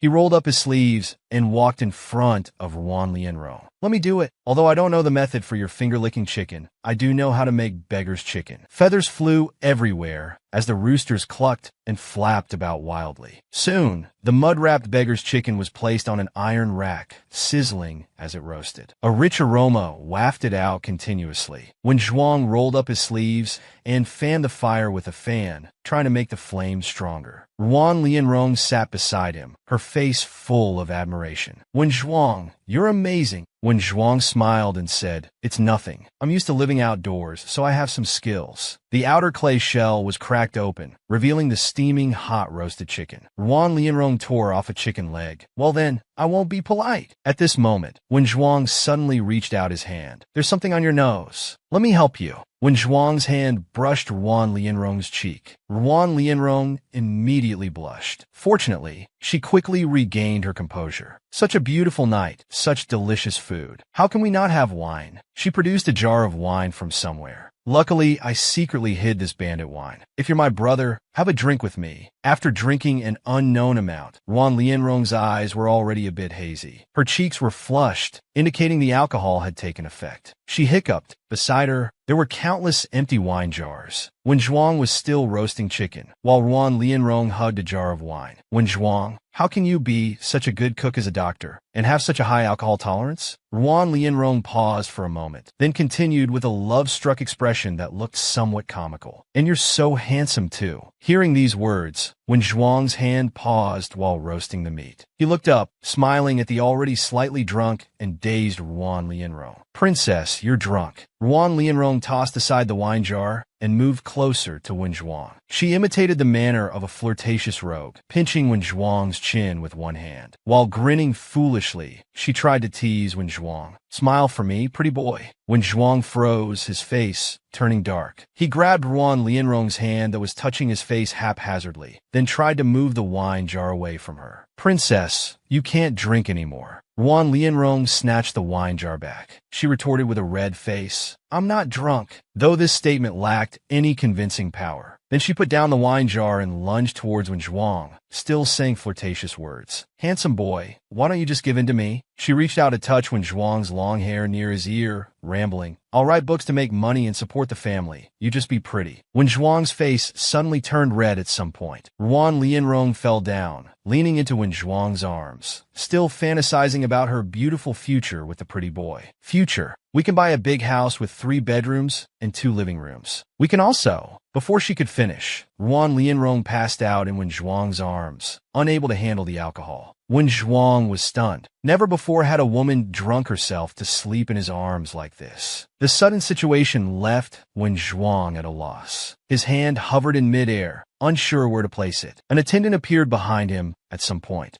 "Master, shall I take the princess back to her room?" Wen Zhuang refused. He stood up, scooped up Yuan Lianrong's knees, and carried her entirely. Wen Zhuang's cheeks were flushed. Looking at the sleeping Yuan Lianrong in his arms, he thought, what a nonsensical little liar. The next day, the group, along with the vehicles, horses, and manpower seized from the bandit leader, arrived at the border gate of Linen Country. The gate guard stopped them. "Oh, who goes there?" Ning Wugue, riding at the front, took out the travel documents. "We are envoys from Shangji Country. Here are our travel papers." The gate guard took the documents. "Wait here, I'll call the gate officer." The gate officer nearby took the papers. He opened and read them carefully. "So you're envoys from Shangji. What a pity." Ning Wugue frowned. "What do you mean?" The gate officer closed the documents and smiled apologetically. According to Linen law, once the border gate is closed, even the ruler cannot enter or exit at will. "I'm afraid you won't be able to enter the city today. However, there's an inn outside the city. As envoys who've come from afar, you can rest there for 2 days." Hearing the commotion outside, Yuan Lianrong lifted the carriage curtain. "What's happening?" Ning Wugue turned to Yuan Lianrong and said, "The city lord of Yongding, the border city of Linen, is making excuses. The city gate is closed, and they can't receive us. They want us to rest at an inn outside the city for the night." Hearing this, Wen Zhuang,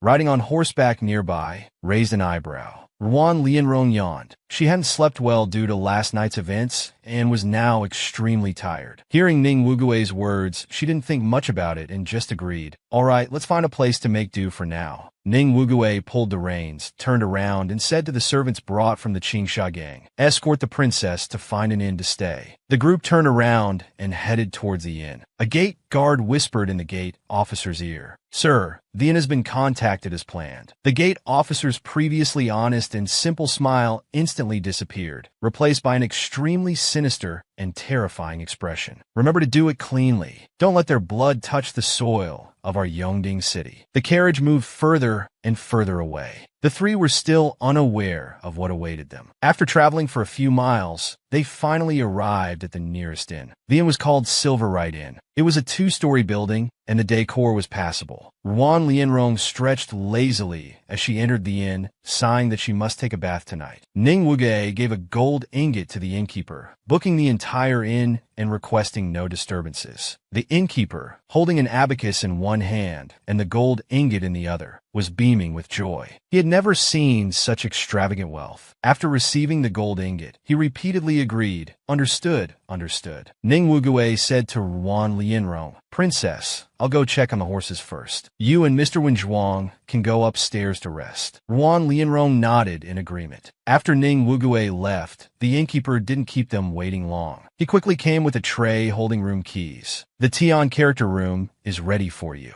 Honored guests, please go upstairs. If you need anything, just let me know." After a long journey, Yuan Lianrong was already starving. Certainly. First, prepare a table of good wine and food for me. This princess will surely reward you generously before leaving. After all, it's Mr. Ning who's paying." Yuan Lianrong picked up a room tag from the tray. After choosing the room, Yuan Lianrong followed Wen Zhuang upstairs. "What a coincidence, Wen Zhuang." She grinned at Wen Zhuang walking in front of her. "We're staying next door." Wen Zhuang nodded. The accountant nearby glanced at the two of them. Ruan Lianrong paused on her way up. "But why do I feel like someone's watching me?" That cold feeling coming from all directions made Ruan Lianrong shiver. It felt like gazes were tightly wrapped around her, making it hard to breathe. After a series of unexpected events, Ruan Lianrong had become very vigilant. She could quickly detect unusual atmospheres around her. Ruan Lianrong instinctively turned her head to look at the people in the lobby downstairs. However, they were all looking down. The waiters were diligently wiping tables. People were lowering their heads to drink tea and eat. Everyone was busy with their own affairs. It seemed that Ruan Lianrong's momentary unease was just an illusion. Perhaps she was just being overly cautious, seeing enemies everywhere. Even Ruan Lianrong herself was puzzled. Could she have been mistaken? To be safe, Ruan Lianrong didn't intend to dismiss this as an illusion. She quickly walked up behind Wen Zhuang and tugged at his sleeve. When Zhuang turned around, Ruan Lianrong continued in a low voice. "I feel something's not right here. It's like someone's been watching us.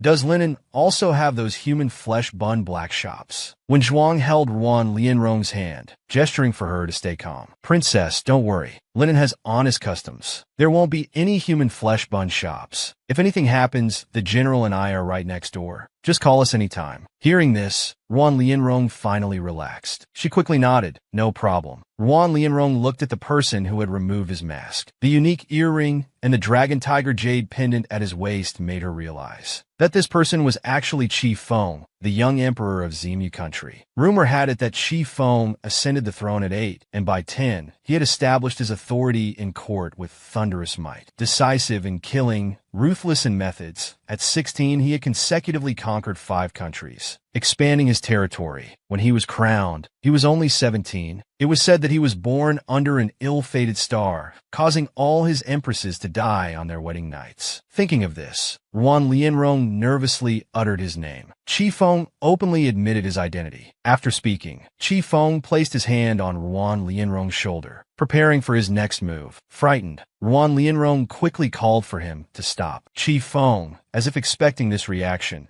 deliberately leaned close to Ruan Lianrong, softly asking what was wrong with his little beauty. Ruan Lianrong tried her best to calm down, but in reality, she was completely panicking. She never imagined that a supporting character from her novel could be so flirtatious. But then she thought following the plot would be simple. She started to convince herself that she could handle this. But she quickly realized that Linen and Muse were now dividing this world between them. The two countries would inevitably go to war sooner or later, and Shangji was caught in the middle. So, for the sake of her innocence, she had to take a risk. She loudly told Qi Feng that she knew how to defeat Linen. Sure enough, Qi Feng became very interested. He released Ruan Lianrong, sat down, and asked her to elaborate with great interest. So Ruan Lianrong began a long spiel of persuasion. After listening, Qi Feng was excited. He took the opportunity to press Ruan Lianrong onto the bed, expressing his doubts. He had thought Ruan Lianrong was just a simpleton, but after hearing her speech, he suddenly felt that this person was not so simple. This instead sparked Qi Feng's interest in Ruan Lianrong. He gently lifted Ruan Lianrong's flushed face, telling her he had an even better idea. Suddenly, a flying dagger came towards them. Qi Feng protected Ruan Lianrong, but the daggers still grazed past them. Hitting the pillar, Qi Feng took the note attached to the dagger. It read, "Only by opening the Guanxin formation can one obtain the Dragon Eye Sword." Ruan Lianrong suddenly appeared beside him, standing on tiptoe and asking the soul-searching question. Could the Dragon Eye Sword mentioned be the legendary ancient divine sword? Qi Feng disdainfully pushed Ruan Lianrong aside, pondering to himself. He hadn't destroyed Shangji back then, thinking to let the country fend for itself, so he never sent troops to conquer it. Unexpectedly, the elusive Dragon Eye Sword was in Shangji. Qi Feng bowed to Ruan Lianrong. He now wanted to take Ruan Lianrong to the stargazing assembly. Ruan Lianrong was on the verge of tears. The very thing she had tried so hard to avoid had finally come. At this time, many onlookers had gathered outside the stargazing tower. Everyone was anxiously waiting for the start of the assembly, some even growing impatient. Everyone hoped for a good omen for Guanxing this year.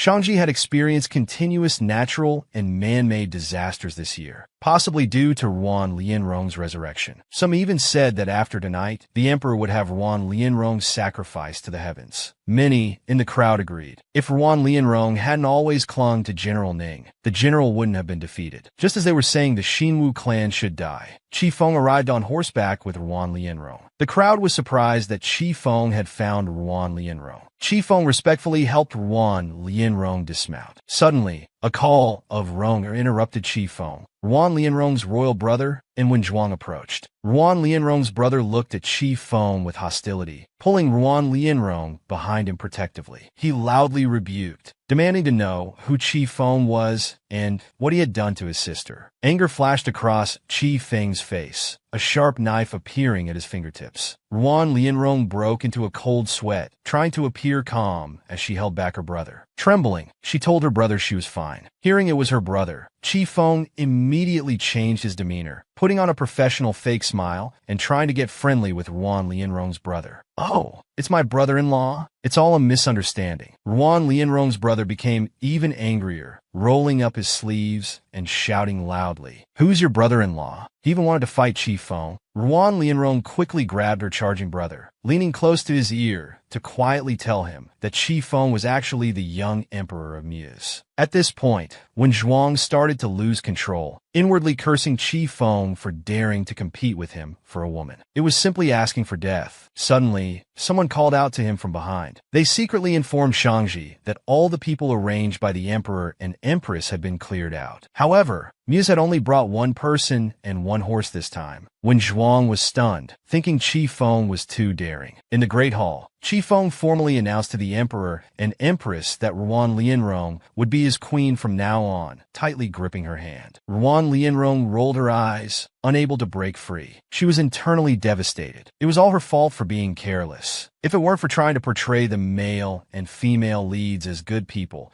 she wouldn't have written all these supporting characters as perverts. Now, these boomerangs were all hitting her. These perverts were coming out to mess with her mind. The emperor immediately declared it inappropriate, but Qi Feng showed no respect, directly questioning why it was inappropriate. He then dropped a bombshell, claiming they had already consummated their marriage. Ruan Lianrong cursed inwardly when Zhuang entered and began logical reasoning. It had only been an hour since Qi Feng abducted Ruan Lianrong, with half an hour needed for the round trip. Adding in other miscellaneous time, it seemed Qi Feng was incompetent. When Zhuang continued to stir the fire, saying that although Muse was powerful, for a ruler to make such a significant decision so hastily was truly disappointing. In an instant, the two men were smiling on the surface but already at odds behind the scenes. Qi Feng took the initiative, questioning when Zhuang's identity, not forgetting to imply, are all of Shangji's emperor and empress's people so lacking in manners? Letting someone without any official position shout here, when Zhuang was immediately speechless. In this situation, Ruan Lianrong had a sudden inspiration. Since everyone said she was destined to be an empress, she decided to change her fate. She would choose this man without rank or title as her husband. So, with a stroke of genius, Ruan Lianrong hugged Wen Zhuang and sweetly told Qi Feng, "This man isn't without a position. Being my husband is his highest rank." She didn't forget to shyly tell Qi Feng that she and Wen Zhuang had already consummated their marriage. With a face full of happiness, Ruan Lianrong gently caressed Wen Zhuang's face, tenderly telling him she wanted to make their relationship public. Wen Zhuang was stunned by Ruan Lianrong's actions, his face turning red. Seeing Wen Zhuang's lack of response, Ruan Lianrong pinched him hard. Wen Zhuang immediately snapped into action, seamlessly playing along with Ruan Lianrong's act, calling her darling sweetly. Then, with newfound confidence, Wen Zhuang turned to Qi Feng and angrily rebuked him, saying even the king of Muse couldn't forcibly take a commoner's wife, forcing someone to be his wife. Qi Feng seemed to listen, actually appearing to seriously consider what Wen Zhuang had said. Ruan Lianrong couldn't help but grumble inwardly. She could only rely on herself. A pervert like Qi Feng couldn't help at all. This season's boomerang deservedly hit her. At this moment, the emperor spoke a few diplomatic words. It was Ruan Lianrong's fortune to be liked by both of them. But today, Ruan Lianrong had more important things to do. They would discuss it after the official ceremony. The emperor and empress began to urge, saying the auspicious time had arrived. They needed to quickly open the Guanxin formation. Ruan Lianrong was on the verge of tears. This wasn't an auspicious time. It was clearly her time of death. Who told her to set it up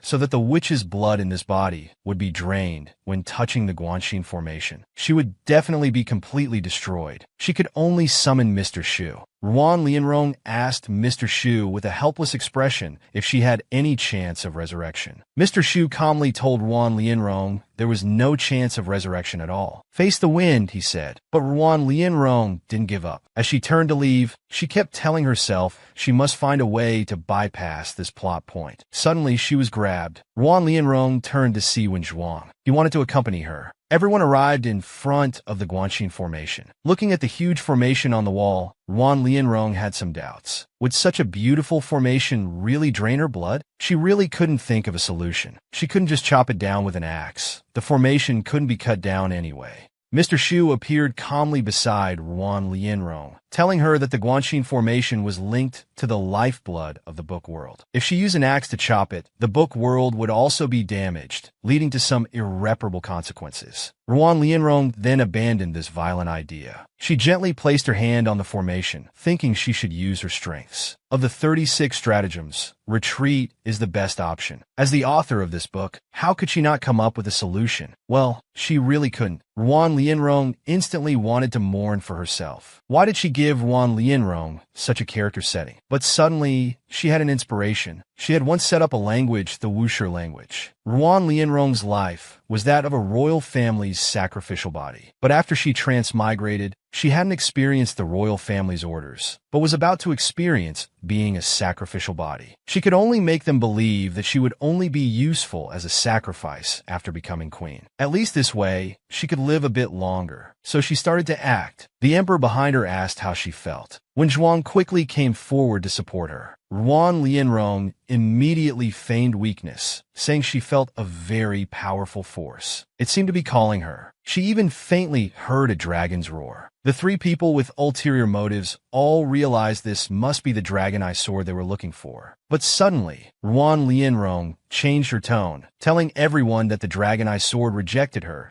because she hadn't become a sacrificial body yet. It wouldn't resonate with her. Everyone secretly glanced at their phones. At this moment, Qi Feng stepped forward, proposing a solution. Why not marry him immediately? This way, she would be the queen of Muse, a legitimate sacrificial body. Ruan Lianrong quickly denied it. She was very confident that her made-up story would fool them. She opened her eyes and slowly said that she needed to become the empress of a unified empire. Hearing this, Qi Feng calmly stated Ruan Lianrong's purpose. After opening the Guanxin formation, let Qi Feng attack Linen. This was exactly what Ruan Lianrong was waiting for. She smiled at Qi Feng, improvising and acting at the same time. She told him that was correct. However, King Wan Yu of Linen liked her. If Qi Feng attacked Linen just to marry her, he definitely wouldn't let it go easily. He would fight to the death with Qi Feng, who told him to love her so deeply. She had attempted suicide before to escape his love. Ruan Lianrong's shamelessness shocked Wen Zhuang. The emperor thought what she said made sense. The matter of opening the Guanxin formation could be discussed later. Everyone could disperse for today. Everyone was pleased. When Zhuang looked at Ruan Lianrong, feeling she was different from before, she was becoming more and more interesting. A few days later, news spread that the princess's mansion was recruiting courtiers, both male and female. The conditions were excellent, including food and lodging. People rushed to sign up, and those who got in were so excited they ran through the streets, shouting that they could see the princess now. When Zhuang was confused and went to see what was happening, a guard tore down a notice and handed it to him. It clearly stated that the princess's mansion was recruiting beautiful courtiers and would even pay wages. Their main duty was to accompany the princess to appreciate flowers and chat. Such a good opportunity when Zhuang decided to check it out. Inside the princess's mansion, there was indeed a crowd of people and a fragrant atmosphere. Ruan Lianrong was drooling while instructing the servants to arrange these beauties in the courtyard. Actually, she had her own plan. In the book's setting, the witch who could switch identities with her was discovered by her royal brother among these courtiers, so she could exploit the loophole. As long as Ruan Lianrong continued along the original plot line, she could successfully escape the imperial city. Just as she was feeling pleased, a servant told her someone had left a notice saying they were waiting for her in the back garden. Ruan Lianrong went to the back garden with curiosity. She guessed it might be Wen Zhuang. When she arrived at the back garden, she saw a beauty playing the zither. Ruan Lianrong instantly blushed. Upon seeing Ruan Lianrong, the person stopped playing. They gently introduced themselves to the princess. This person's name was Jiang Qixin. They had left the notice hoping to pay respects to the princess. Hearing this name, Ruan Lianrong's heart skipped a beat. She confirmed again if the person in front of her was really called Jiang Qixin. The answer was affirmative. Jiang Qixin even asked in surprise if she knew them. Ruan Lianrong instinctively gave an affirmative answer, but then denied it, claiming she didn't know them. But they would soon get to know each other. It turned out that the master of the Dark Night Pavilion was Jiang Qixin. Their real name was Jiang Yelan, who disguised as a poet named Jiang Qixin while wandering among the common people. But this character was supposed to appear much later in the story. Why did they show up so early? This person was the hope of the Shangji kingdom. Ruan Lianrong was secretly delighted, looking at the person in front of her with ill intentions. There really was always hope. Jiang Qixin, seeing Ruan Lianrong's expression, became a bit scared, thinking she might do something. They could only wave their hands, explaining that they were just a humble zither player. There's no need for the princess to be so polite. Ruan Lianrong immediately stepped forward to express her attitude, telling Jiang Qixin that he wasn't an ordinary zither player. His zither was the most sacred weapon. The music he played was the most beautiful divine music, and he was the light in her heart. Jiang Qixin looked embarrassed, silently muttering to himself. Could it be that Ruan Lianrong knew him? But Ruan Lianrong wasn't aware of this. She hugged the zither, her heart full of beautiful visions. Finally, there was hope for saving the country. So she said to Jiang Qixin, since he had left his own notice, he was now a courtier of the princess's mansion. The princess's mansion could protect him in various ways. She returned the zither to Jiang Qixin. However, Ruan Lianrong accidentally stepped on Jiang Qixin's foot. He lost his grip and threw the zither, falling towards Jiang Qixin's arms. Indeed, she fell into his arms. At that moment, her heart was racing.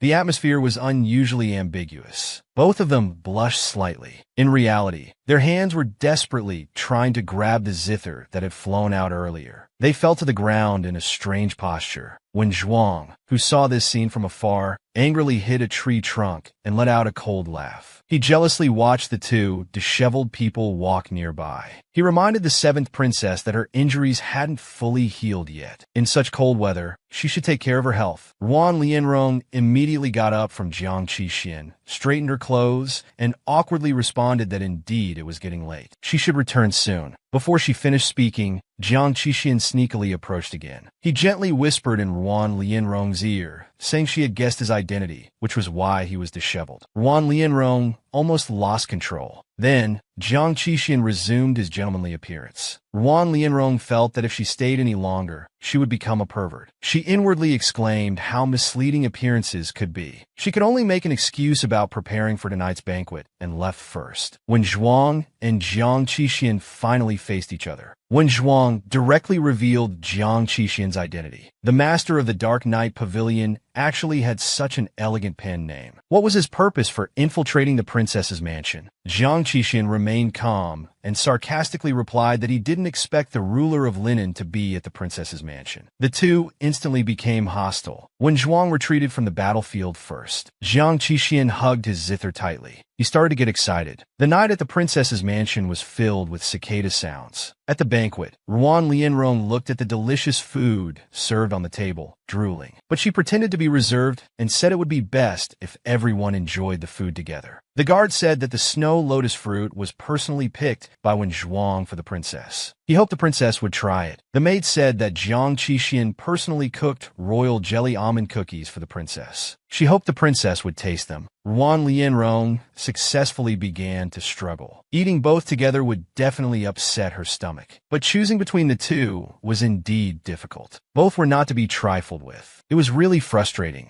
At this moment, when Zhuang and Jiang Qixin stood up simultaneously, one said that since the princess's injuries hadn't healed, she should eat the fresh snow lotus fruit. It would be good for her health. She should eat mine. The other said that royal jelly was extremely precious and perfect for nourishing the princess's body. Of course, she should eat my almond cookies. Ruan Lianrong faced this happy trouble. She couldn't help but feel worried. These were just courtiers, and they were already jealous. If this were in the harem, wouldn't she be troubled to death every day? It's truly difficult to deal with men and petty people. The weak, pitiful, and helpless princess was caught between two men. They had no self-awareness. They insisted that she choose one. This century's difficult problem really troubled the seventh princess. At this moment, a man stood up. First, he congratulated Ruan Lianrong for recruiting so many talented people. It was truly a blessing from the imperial edict. However, during this long night, wouldn't the princess feel bored? Why not let him present a special performance? Ruan Lianrong became interested. The man continued to raise the stakes, saying the princess would definitely like it. So she asked him to present it quickly. When Zhuang finally understood, so Ruan Lianrong didn't want to marry him because she wanted to indulge in pleasure all day at the princess's mansion. A group of maids carried in a huge lotus flower. The petals slowly opened. Inside sat a man dressed in very colorful clothes. His features were beautiful, with unparalleled charm. It turned out to be young Master Fenglu from the House of Absolute Beauty. It was said that he had admired Ruan Lianrong for a long time and was specially invited to entertain her. Ruan Lianrong was such an unparalleled beauty in this world. It was simply too fortunate.